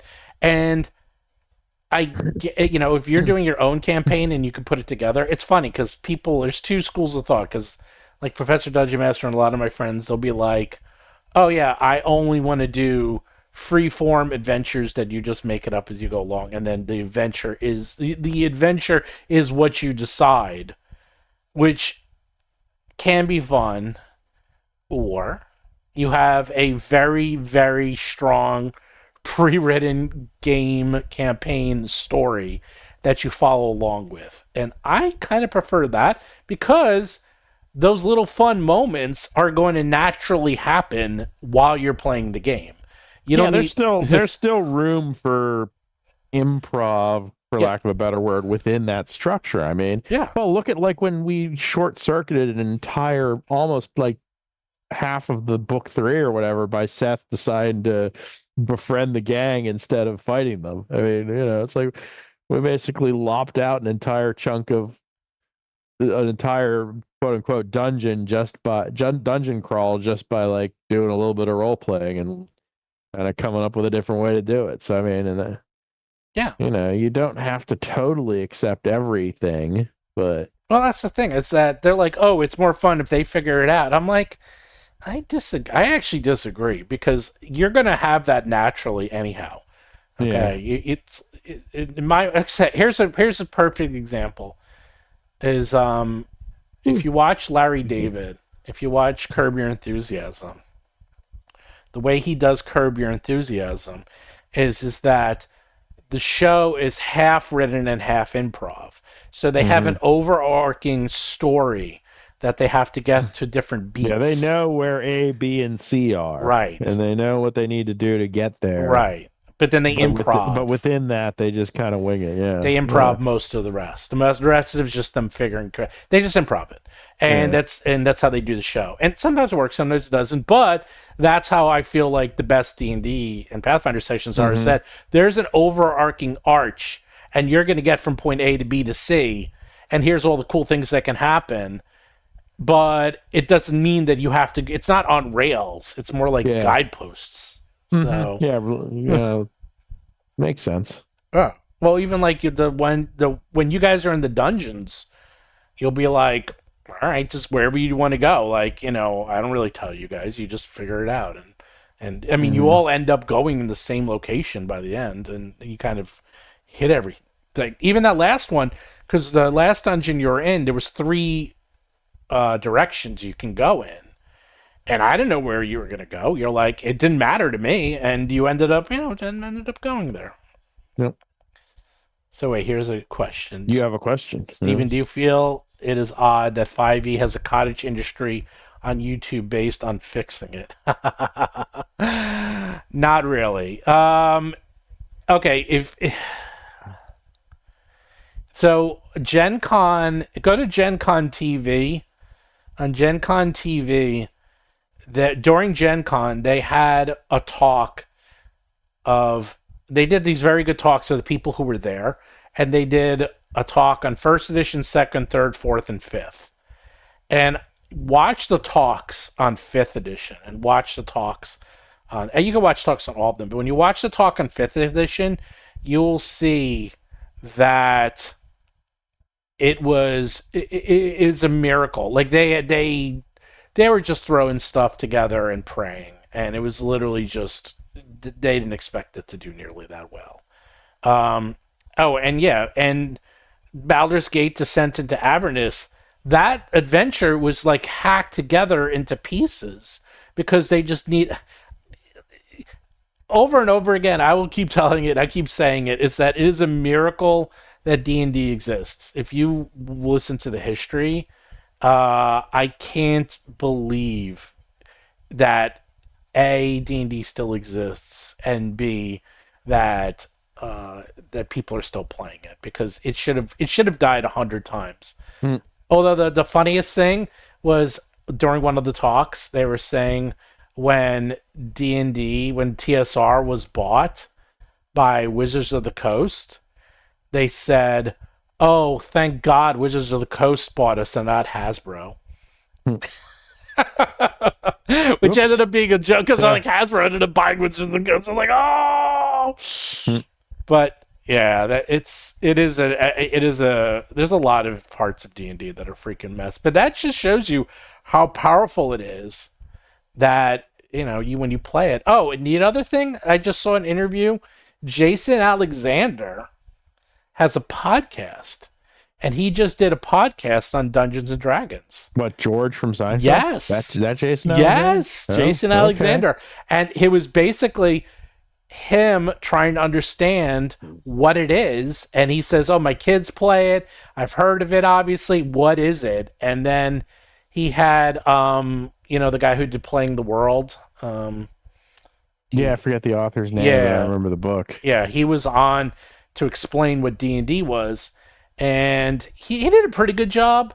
But it was very interesting because you had two people who were very interested in it, but never have never played it. But the whole joke is that in Hollywood, D&D is insanely pop. Everyone. My brother tells me like everyone in Hollywood plays D&D. Everyone. That's not surprising because it's like low stakes improv. It's like practicing your improv skills in a setting. Oh yeah, it's improv. It's basically actors. Well, it's acting with rules. That's why I think that I've always felt like the sort of godfather of the D&D resurgence might be Whose Line Is It Anyways? Because that show kind of made improv more publicly known and accepted and welcomed. And so you kind of, sitting around and playing imagination with your friends all of a sudden became seen as a fun thing to do. And that, I think to some degree, that may have helped crack the door a little bit for D&D to become bigger than it was. It also just helps that, people our age aged into the, creative positions in the entertainment industry, and we're able to start making shows like Stranger Things, and where it was presenting and community and present D&D as something fun instead of presenting it as something weird.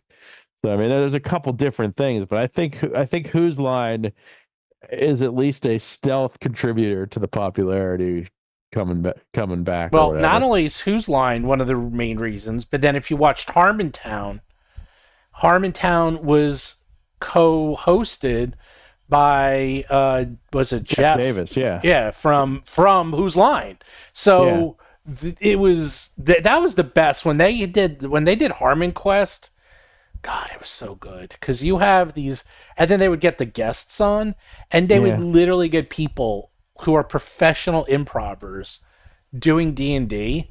I was like, man, this is amazing. It is amazing to watch this because they're at a whole other level. Like they're not even a whole other level. I mean, I know people really like Critical Role, but I will tell you, doesn't hold the candle to seeing. They're good, but I'll tell you what I saw. So I saw the D&D show here in the city. It's the like there's like a near Broadway or off Broadway. It's off Broadway type thing. It's basically just improv. It's totally improv. There's a story. There's a dungeon master. It's improv with a story. It was great. Like it wasn't even. I couldn't even tell you what the story was. I couldn't even tell you what they were doing, but it was funny as hell. And that's all that mattered. I was like, because I've seen a lot of improv. I was like, this was some of the best improv I've ever seen. Was it a good D&D game? I don't know, because I wasn't really paying attention. Was it funny as hell? God, yes. Were they being silly and goofy and just like mixing in improv with rolling dice and audience participation? Yeah. It was great. I loved it. now my YouTube freaked out. Sorry. I know everyone's. Well, it's yeah. What the heck, man? Everyone's YouTube is freaking out. Well, it takes up a lot of memory. It's a memory leak, I tell you. Well, there you go. I'll tell you, a memory leak. But well, if you come to New York, we go see that. Actually, what's her name is on it right now. Felicity. Who's on it right now? They have a whole bunch of guests. I saw with Mike Felicia Day. Felicia Day, yeah, she's on it for a little while. I think she's almost gone though. I saw it with Mike Shapiro, by the way. Yeah. And it was really good. I was like kind of surprised. You're starting to create the case for making a little road trip, I think. Yeah, I was kind of surprised how good it was. Because I was like, because I thought they were going to do more D&D, and they really thought it through. And as I said, like the D&D is so secondary. Although I will say that during it was something with the dungeon master, she had to roll I don't know if it was disadvantage. I think she rolled a disadvantage, or maybe she rolled advantage, but she rolled 2 natural 20s. And she freaked out. She was like, she jumped off the stage and she was like going crazy. And I was telling this to some of my friends. I was texting them and I took pictures. They're like, it was planted. That's staged. I'm like, they're rolling the dice. I'm like, they're literally taking dice and rolling it. And they even said it's never happened. They were like, it's never happened. They never rolled double 20s. So that was like, they were losing their minds when they rolled the double 20. So I was like, okay, that was pretty good. So, and that's exactly what happens. Like, and they have hit points, and it's very cool. They have a graphical representation of what the characters are doing, and you can see how much hit points they have. And then there's basically a dungeon master, 3 players, and then like the producer / like the DM of the DM, if that makes sense. Okay, yeah, like kind of, sort of, yeah. Yeah, well, he tells like when they have a question, he adjudicates how to do it. Okay. And so he's like kind of the true dungeon master, because the DM, I can see why they need 2, because the DM has to act and do all the rules, and she's doing a lot, so it would be too much for her to run the game and. Like, so he kind of helps run the game. Kind of the storytelling and type side of the running the game. Yeah, he doesn't do anything. You got like else. Kind of like a rules DM and a storytelling DM. Yes, that's exactly how I would describe it. Okay. There's 2 DMs. One does rules and one does the improv. So even that was pretty good. I really liked it, by the way. So in 38 years of D&D, I've rolled double 20s twice. I've rolled triple 20s more than once, actually. We had it recently in our game. We rolled triple 20s. It's well, you also, if you play a lot, we play a lot. I'm like, the amount we play. Although Chris, man, you see, I don't think it should be, do I roll well? It's more those, how come Chris rolls so crappy? Yeah, he lives a cursed life with the dice. Well, he attacks 5 times around, and the amount of times he's hidden all 5 times is exactly once. I'm pretty sure there was at least 1 or 2 occasions where he missed all of them. Oh, he hits. That happens all the time. That seems almost impossible. No, that happens all the time. He misses all the time. Like he will just he'll miss all 5 quite frequently. Well, the problem with his is also that if you miss the first one, you're probably gonna miss. You miss the first one, it gets really hard after that. Yeah, you start losing your for him -4, but yeah, start sliding downhill. Yes, it does not. How's your team doing? Are you losing? What, fantasy football? Yes. Oh, I stopped checking a while ago. They're You're losing against Chris? Yes. Oh. I was down 15. Oh my God, your bench? Have you looked at your bench? They're all injured. Yes. I've never seen that. It's you have every single player on your bench except for 1 is injured. Pretty much. It's that sort of 1, 2, 3, 4, 5, 6. Woo! But I've never seen a bench of all zeros. Yeah, he had the Bills running back, so he was. It's James Cook. Oh yeah, James Cook. So got 19. He was already up 15, and then he got 19 out of James Cook. So I'm not winning that one. Well. I don't know what you're gonna do with your bench. Yeah, I'm gonna have to do some. I probably have to actually cut some people and go get some new guys. But I'll have to do some research. Maybe some of those guys are coming back soon enough that I can afford to wait. Because after all, the buys don't really start for another couple weeks yet. So maybe I can limp through, see what happens. Still, though, not happy right now. But well, I'm losing to JT, so he's 0-2 too. I don't know how that happened. I don't know. Well, it's not that bad. Let's see how. Oh, you see, everyone's losing. Even Bob's losing. Bob is 2-0 and he's losing to Brady. Well, somebody has to be. I was gonna say somebody has to be winning. We can't all be losing. Definitionally, somebody has to be winning. Well, what I'm saying is that people that were 2-0 are all losing. So, right. Yeah, so that makes sense. no one is going to be 3-0 this week. Ah, well. So there goes that. And in the other league, everyone was 1-1. Yeah. Are you in that league? Are you in that league? Yeah, I'm losing there too. Oh yeah, I'm losing So- that one too. I don't even know. Well, that league I drafted Christian McCaffrey, and now he's up on the blocks. So, Ugh. yeah, What's going on, Jason? I don't know. Just not my year, I guess. Well, that's okay. My friend, he started 0-3, and he ended up winning the whole league. So Fantasy football is ephemeral to begin with. So, It is. you know. all right, That's all right, Agile Monk. You didn't miss much. We actually didn't play tonight because we had a pet situation for one of our players. So John's cat wasn't feeling well, so we just been kind of bullshitting for a little bit. that's all we do. That's all we do is just talk about the bullshit. Just different bullshitting, actually, if you think about it. But, well, isn't role playing nothing but bullshitting with rules? yeah, he's okay. It's just he didn't get, but it's more that he didn't get a lot of sleep last night because he was at the vet, so he was just too tired to play. And we're like, okay, His I guess cat we're not playing. ate something. I forgot what it. Oh, it ate like a zip tie or something. So his cat ate something it shouldn't have eaten, and now he's like, and it's not a kitten. I think it's only like 1 year old, so it's like kind of a kitten-y, or I don't know what you call.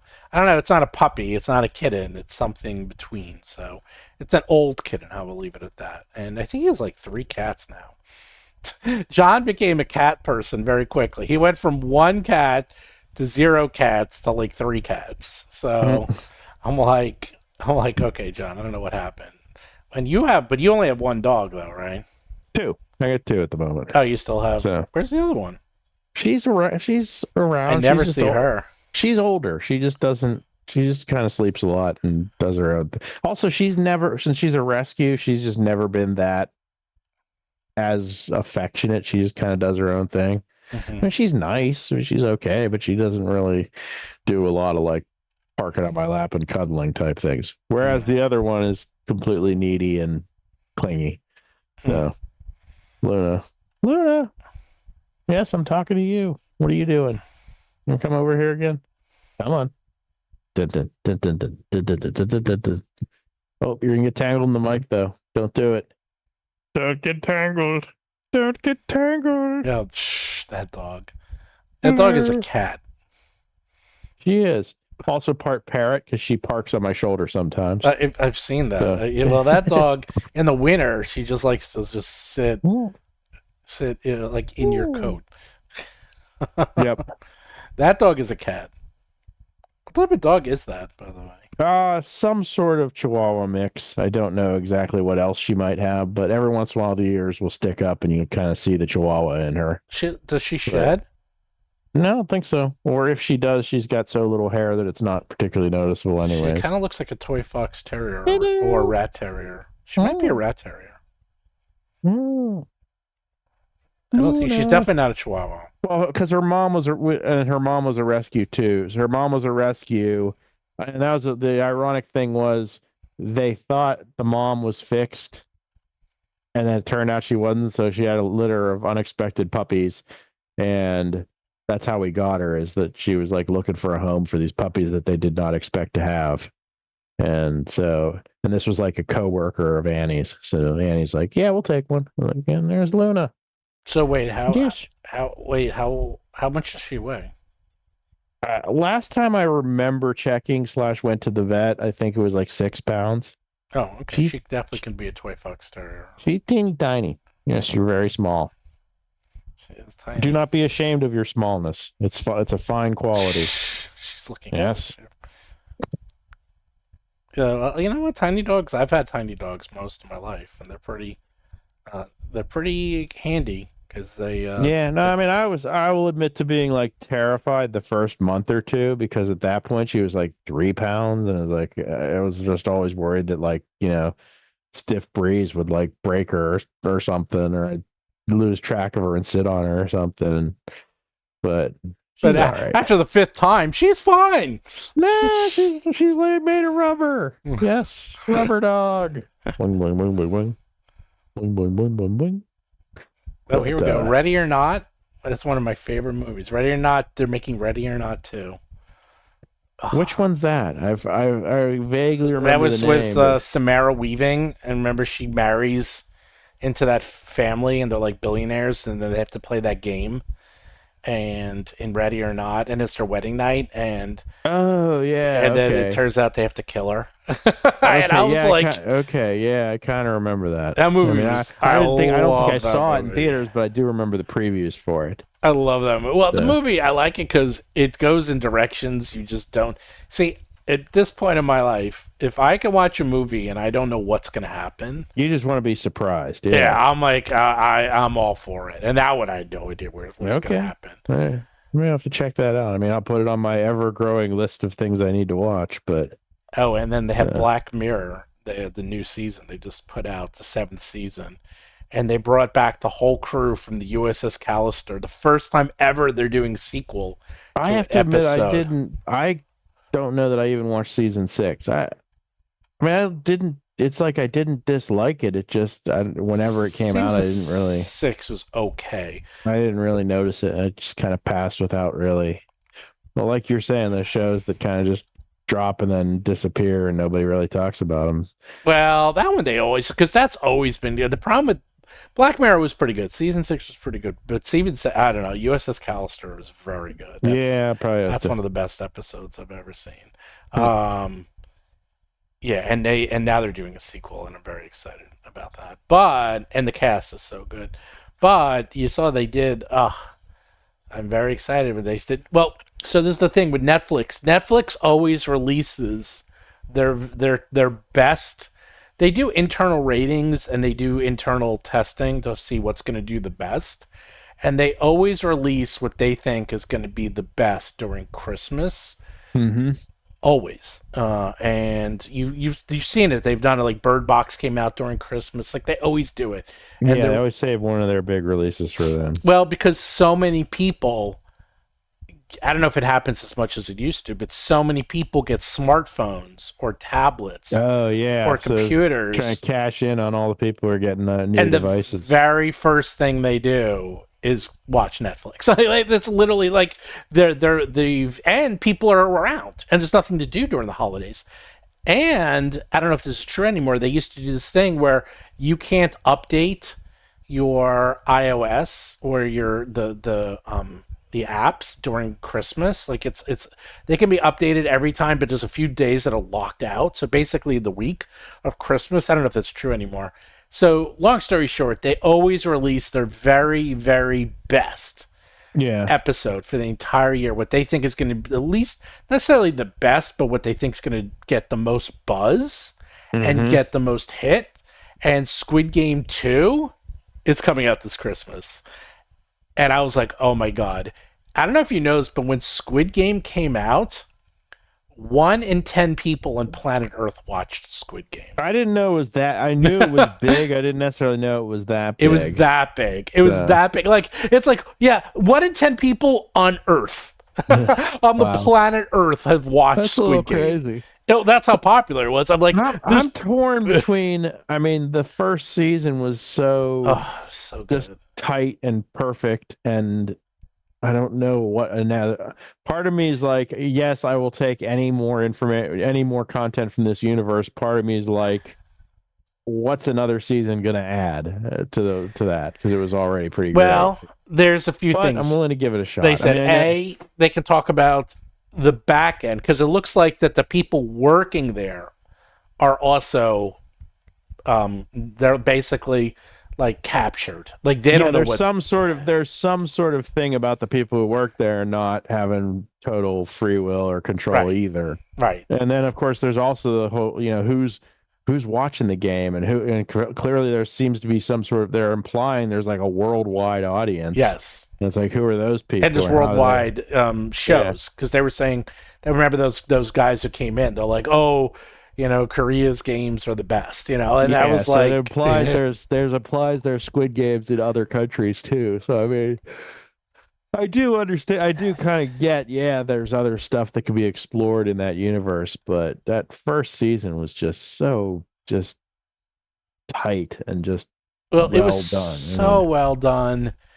Well, what made it good, it was like when I was watching it, and I was like, okay. And first of all, the stakes are so high. It's like it's almost uncomfortable watching that show because like particularly, I mean, the freaking episode with the marbles where they break off in the groups of two. Well, that was to be honest, that was unbearable watching that. Insane. I mean, that was unbearable to watch that. Like, and it was terrible, that marble game. Yeah, that was. I mean, they're and all the whole thing was screwed up and crazy and a bit of a mind fuck. But yeah, that episode with the marbles was just. I literally just had to stop and sit and process that for like 10 minutes after it was over. It was what did I just watch? It was so horrible because it's like, wow, they're just going to die. Like, it was just. Well, the husband and wife who had to choose who was going to live. Like, I know that whole thing. It was too much. It was too much, that show. But I'll tell you, the one that made me convert was the Tug of War, and I was like, oh my god, how can they win? It's like they have the worst team, and not only I found out because I was listening to some podcasts recently about the Olympics, and they were talking about weird Olympic events that were used to be the Olympics that weren't, and they had weird ones, and then they had ones that should still be in the Olympics, and the one that they had was Tug of War. Tug of War was actually in the Olympics? Yes, and they said not only that, but Tug of War is actually incredibly strategic at the high levels. At the high levels, it is a whole other thing. And they were saying it's actually quite good, and they say they still do like in Europe and stuff. And I heard an episode, one of the podcasts I listened to. They were saying pretty much what they did about Squid Game. It's like it's not just pulling the rope. There's a lot of strategy of like pulling it and then letting people go and cut. It's like there's so much strategy. I was like, oh my god, I never thought about it, but I guess. Like anything, once you get to that level, it's all about like timing when you want to expend energy, right? Because it's brute force versus brute force. In the end, most of these teams are going to be pretty even. So when you have teams that are even in terms of pure force, it becomes down to strategy, which I gotcha. It was really interesting, but I saw that episode. I was like, forget it. Like once I saw that, I was like, yeah, I don't even know what's going on. Or just the one where they just like, turn the dorm into a war zone in the middle of the night. That I knew they were going to do that one. That was horrible. That was horrible. Yeah, guys are just going to fight it out. It's a prison riot. Have fun. That's the game. Although I will say, I kind of knew that would happen. It's like once you get down to only those like 3 people, I had a feeling that it was going to kind of start not fall apart, but I didn't know how good. I mean, that thing was fine, but that actually happened. So I play, and Chris does too. Like we play tournament poker. Mm-hmm. And the thing is, poker, when you play tournament poker, you usually have 10 people at the table. It's usually 8 to 10, depending on what you're playing. It's usually 10. So when I have 10 people, I know all the odds. I can tell you exactly. Like I can get pretty far with 10 people because I know all the odds for everything. Ironically, when you get to the final table, and then when you have like, 7, 6, 5 people, anything can happen because then it turns into a total, it just turns into a total mess. Like when you have 10 people playing poker, if you don't have like pretty much 3 of a kind, you're gonna lose. Like it's like the odds are someone will have like either 2 pairs, 3 of a kind, full house. It's pretty common. Like you have to have a very good hand. But when you have 5 people playing, I've seen it go to high card. It's like it could be anything. It's total luck at that point. And that's the thing. It's like the game kind of falls apart. It becomes extremely lucky. And 99 times out of 100, what ends up happening is that when you get to like only 5 players or 4, someone will say, all right, guys, do you want to split it? And then you'll just you basically just split it. Like you just take it all together and everyone gets an even share. But they don't actually do that. Not always. It's like very once in a while they'll say, no, I want to play it out. And then you go all the way to the end.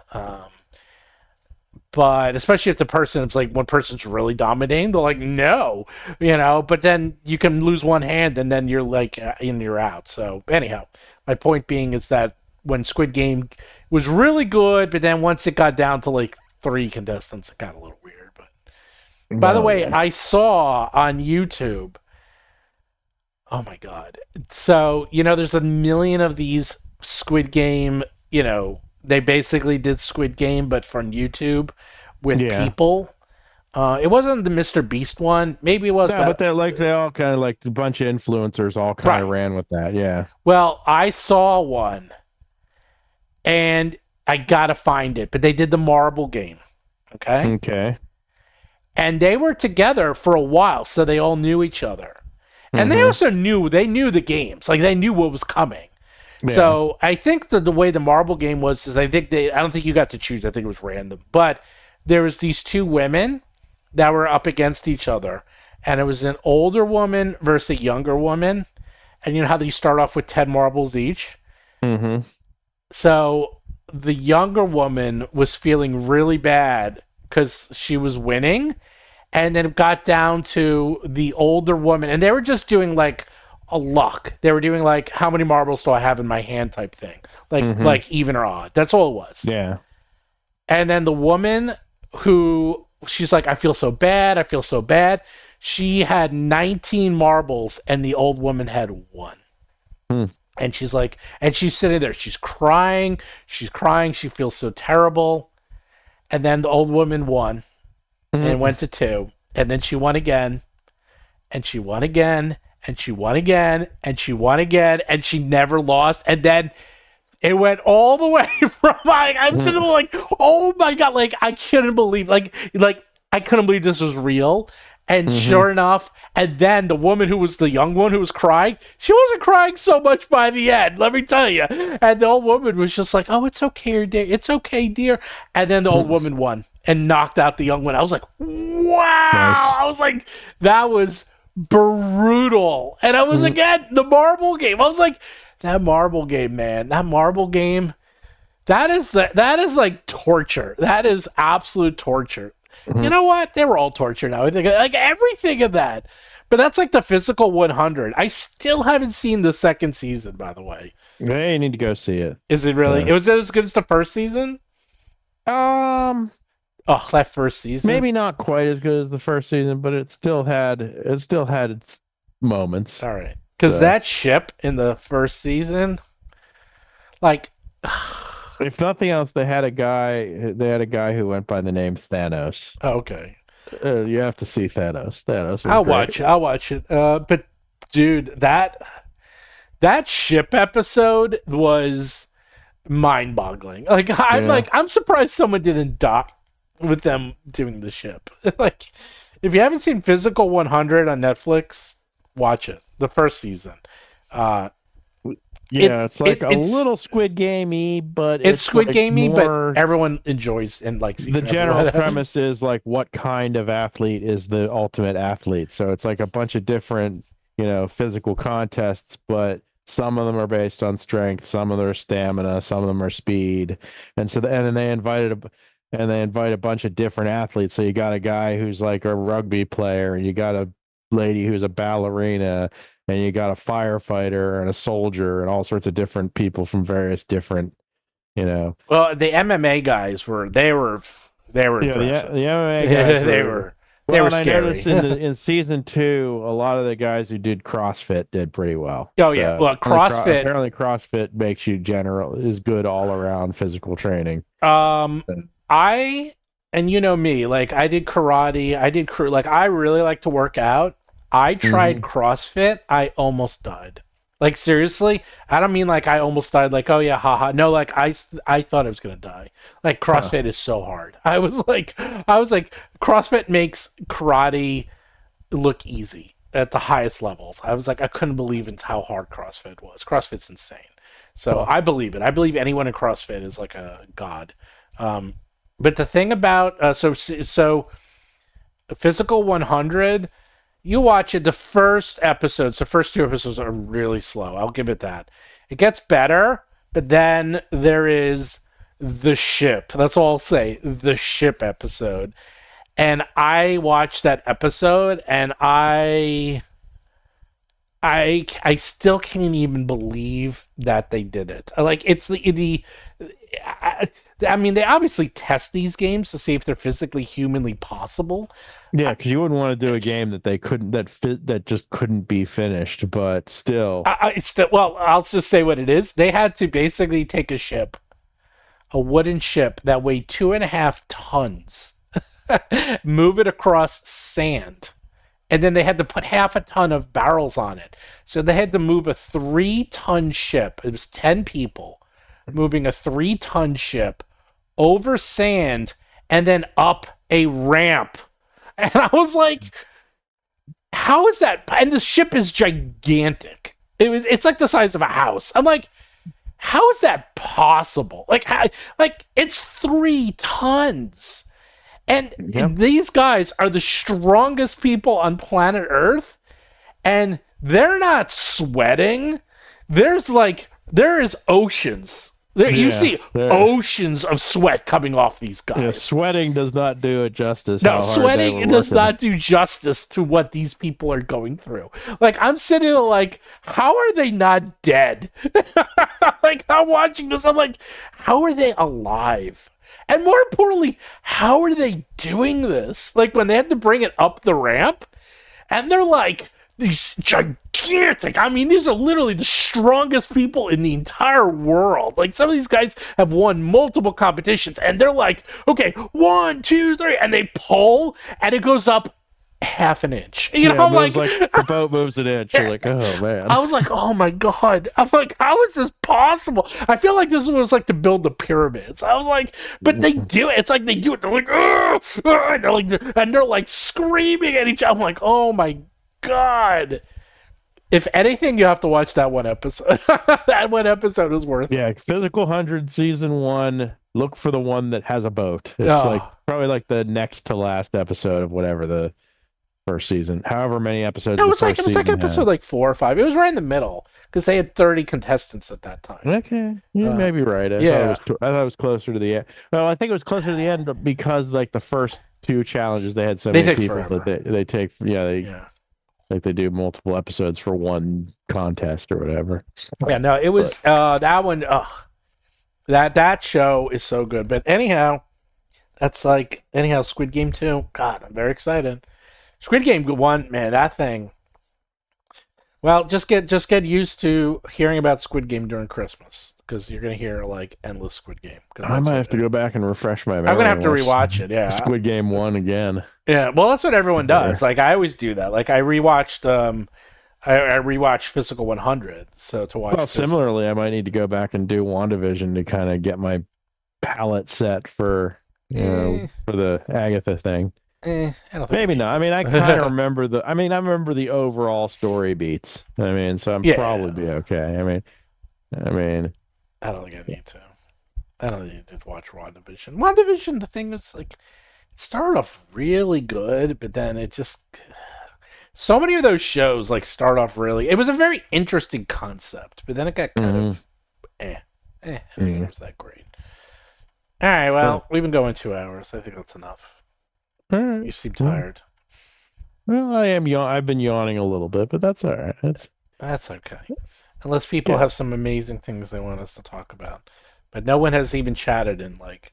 Yeah, we'll take requests if there are any, but requests are coming. Show tunes. I'm not doing show tunes. You could. All right, maybe no show tunes. Someone now. You see, as soon as you say a question. Business question? Okay, is that the question? Business? Yes, business. That's it. Business. Business, more business. That'll see a question. I just see. Am I still using China for printing your books? Yeah. I mean, there's only basically 3 companies that print all role-playing books, and that's it. It's really 2. There's like a third kind of, but there's really just 2, and that's it. Everyone uses the same 2 places. So, The cost for shipping effect. I don't know what you mean shipping. Um, so there's like it still costs. The problem is that there's just no printers. There's just no printers in the United States that can print as quickly. I tried using the United States once, and it was such a nightmare and so terrible that I will never go back. Oh, well, it's costing more for shipping right now, but it's nothing compared to the pandemic. And also, quite frankly, I don't ship so you get these boxes. So the way the shipping works is that you get those boxes, those like 40-foot long containers, and a container way back before the pandemic, a container would be like $1,000 to $2,000. So I only have to get a very small portion of that container. During the pandemic, those containers went all the way up to 20,000, believe it or not. But so what I have to do is that I will get on a container ship and I will take like a very tiny portion of that container. So in the end, I'm only paying a percentage of the container, and also it's based on your books and the weight. So the container shipments usually only end up costing per book maybe $1 or $2 per book. That's it. It's not that expensive. So it's like, yes, it adds up. If you're buying thousands of books, it adds up thousands of dollars over time. But it's still what was my issue with US printers is that they were very slow. They never told me when anything was getting done. I put it this way. The easiest thing I can say is just the customer service for using Chinese printers in China. The customer service for all my work in China is like an 11 out of 10. Like I can't even tell you how good they are at customer service. They're insanely good. And when I tried to use American ones, and customer service was like 2 out of 10, maybe 3 at best, if that. Like they're insanely good over there. It's outrageous how good they are. And I don't know Belgium or New Zealand printers. I mean, I'd be happy to go to anywhere, but the other thing is that you need specific types of paper. It's as I said, there's basically just 2 printers. Really, there's like 2 printers that everyone uses for role-playing books, and for printing games, there's like 3 game manufacturers, and that's it. That's it. That's all there is. So, in fact, like Boda Games is one of the most popular ones. I think it's like Panda does a lot of game printing. As I said, there's just a couple. There's just a few in the entire world. But this is what they do. That's the other thing, is that not only are they less expensive, but they're pros. And you don't want to have someone who doesn't understand the role-playing industry do a role-playing book, and vice versa. In fact, the ones who do it in the United States actually do yearbooks. And that's the problem, is that they do yearbooks, and yearbooks are very similar to role-playing books, but they're usually printing their yearbooks at certain times. So if you need to use them, like during the summer or when they're not busy, that's fine. But then the other time of the year, you can use them. So all your monsters end up posed in front of like a wicker chair with a fern in the background. Yeah. Well, that's the thing, is that they have they have busy times and not busy. You see, in the United States, it's a little different. A lot of these printers print of specific types of books. So they basically have like busy seasons and like non-busy seasons. And if you get them during the non-busy season, that's great. But if you get in busy season, and I've had it in China. The other thing is that I went to a printer. It was very highly recommended. A lot of people told me to use them. I tried to use them. I could never get in touch with them. They never wanted to get in touch with me. I finally got in touch with them. Their printing, their pricing was extremely high, and it was going to take them a year to print the book. I go to China. They can print the book in a week. And have it shipped in 3. They have it shipped in 3 weeks and have it show up 5 weeks later. So, and their pricing was like a third. So it's like, it's simple math. I mean, it's like you can't even do it. Like, even if you want to try, it's just like no one wanted the business because they're too busy doing what they already do, which is their niche. Whether it's yearbooks or whether it's invitations or whether it's postcards or whatever they're good at. So, and that happens a lot. So what is your cost per book difference for a 100-page softcover? There's like no difference. I mean, the 100-page versus 150. It's not the number of pages; it's the amount of the print of the run. So you have to basically. It doesn't really matter that much. I mean, unless you go into hundreds and hundreds of pages, the difference between 100 pages versus 150 is going to be very small. But if you're printing 1,000 versus 3,000, there's a huge difference in costs. And that's the thing, is that you start at 1,000 books, and the difference between 1,000 books. In fact, I was doing some pricing, and the difference between 1,000 books and 2,000 books was almost nothing. Like, it was like, okay, I'm just making up numbers, but if you say, okay, I print 1,000 books and it'll be $8,000, and to print 2,000 books, it would be $9,000. So you're like, okay, there's literally almost no difference, between that. The problem is the shipping, because the shipping gets expensive because that's per book. So the shipping might be $2 per book, whether it's one book, 100 books, or 1,000 books, it's still $2 a book. You do get massive discounts. Like, I've actually seen it, believe it or not, go down. Like, I've actually seen it sometimes you print more books and it actually gets cheaper printing more books than it does. So it might be say $8,000 to print 1,000 books and then $7,000 to print 2,000 books. Like, it's pretty rare, but it does happen sometimes. So. I don't know, because I don't do 10,000 books, so I actually don't even do 3,000. Like, basically, once you go, the sweet spot is like 10,000, but I don't do that many. I just can't go that high, because the big problem is if you go too high, you have to ship the books. In theory, it would be great if you could print 5,000 books and just keep them here, but as I said, it costs a huge amount to ship them. And then you have to pay for storage, and storage is a real issue too. So, you also had a couple of gamey type questions earlier on. I don't know if you saw those. Any advice on best sources for info on converting a 5e class and clerical domain to Pathfinder First Edition? No idea. Okay. Yeah, well, no, because I don't know anything for First Edition. That's true. You haven't really been working in First Edition for a while. I don't work in First. Curious on your take on Tales of the Valiant versus D&D 2024 offerings. Oh, I don't know. To be honest, I have Tales of the Valiant. I haven't looked at it. I have it right here, but I haven't really looked at it that closely. I looked at the monster book. I actually have to read through it. I actually don't know, unfortunately, because I didn't read through it. Sorry, I'm actually ignorant on this. What is Tales of the Valiant? Tales of the Valiant was Black Flag. That was, remember, this is basically Kobold Press came out with their version of D&D.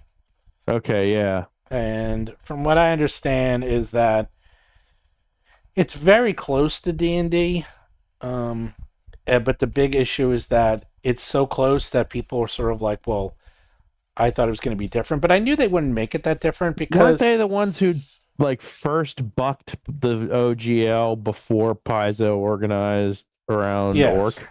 Yeah, okay, they were the first ones because they were trying to position themselves. The problem is that they need all their books. So Kobold Press has a tremendous amount of 5e books. So I kind of knew that when this came out, they wouldn't make it that different from 5e. Yeah. Because they can't lose, because suddenly they can't make all their past books no longer relevant. So I kind of knew that would probably happen. Yeah, they can only bite the hand that feeds so much when so much of their stuff is 5e. Right. Yeah. So they had to make it basically a flavor of 5e. So that's what I've heard. I haven't read through it. But, again, the one that I really like is Shadowdark, because Shadowdark is like freaking fun. it's really. Maybe we should run a one shot of that sometime. Oh, Shadowdark is so much fun. Shadowdark is just I don't know, man. I don't know what it is about it. It's weird too because everyone does the same thing. I think everyone who's played it, they play it and they're like, well, it's just an OSR. It's just like an old school Renaissance game. And then they play it and they're like, oh my God, that was so much fun. I'm like, why? I'm like, I don't even know why. It just was. It's just, there's something about it.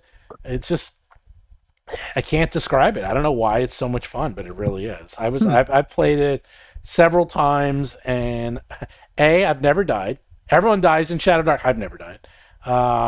But I've also had the privilege of playing it with Kelsey Dion, who wrote it. So she DM'd me. So Can I assume it's a single rule book? Or yeah, it's one book. The whole thing is in this one book. This is the whole game. I may have to pick that up. It's the whole game. Right. And yeah, this is it. This is all you need, and you can play the whole game. And it's a huge font. it's there's more to it, and that's actually one of the things we're doing because she has a lot of monsters in here, but and her and I were talking, and I was like, you need more monsters, and people just don't have monsters. Monsters are also extremely expensive. It's one of the hardest things to do.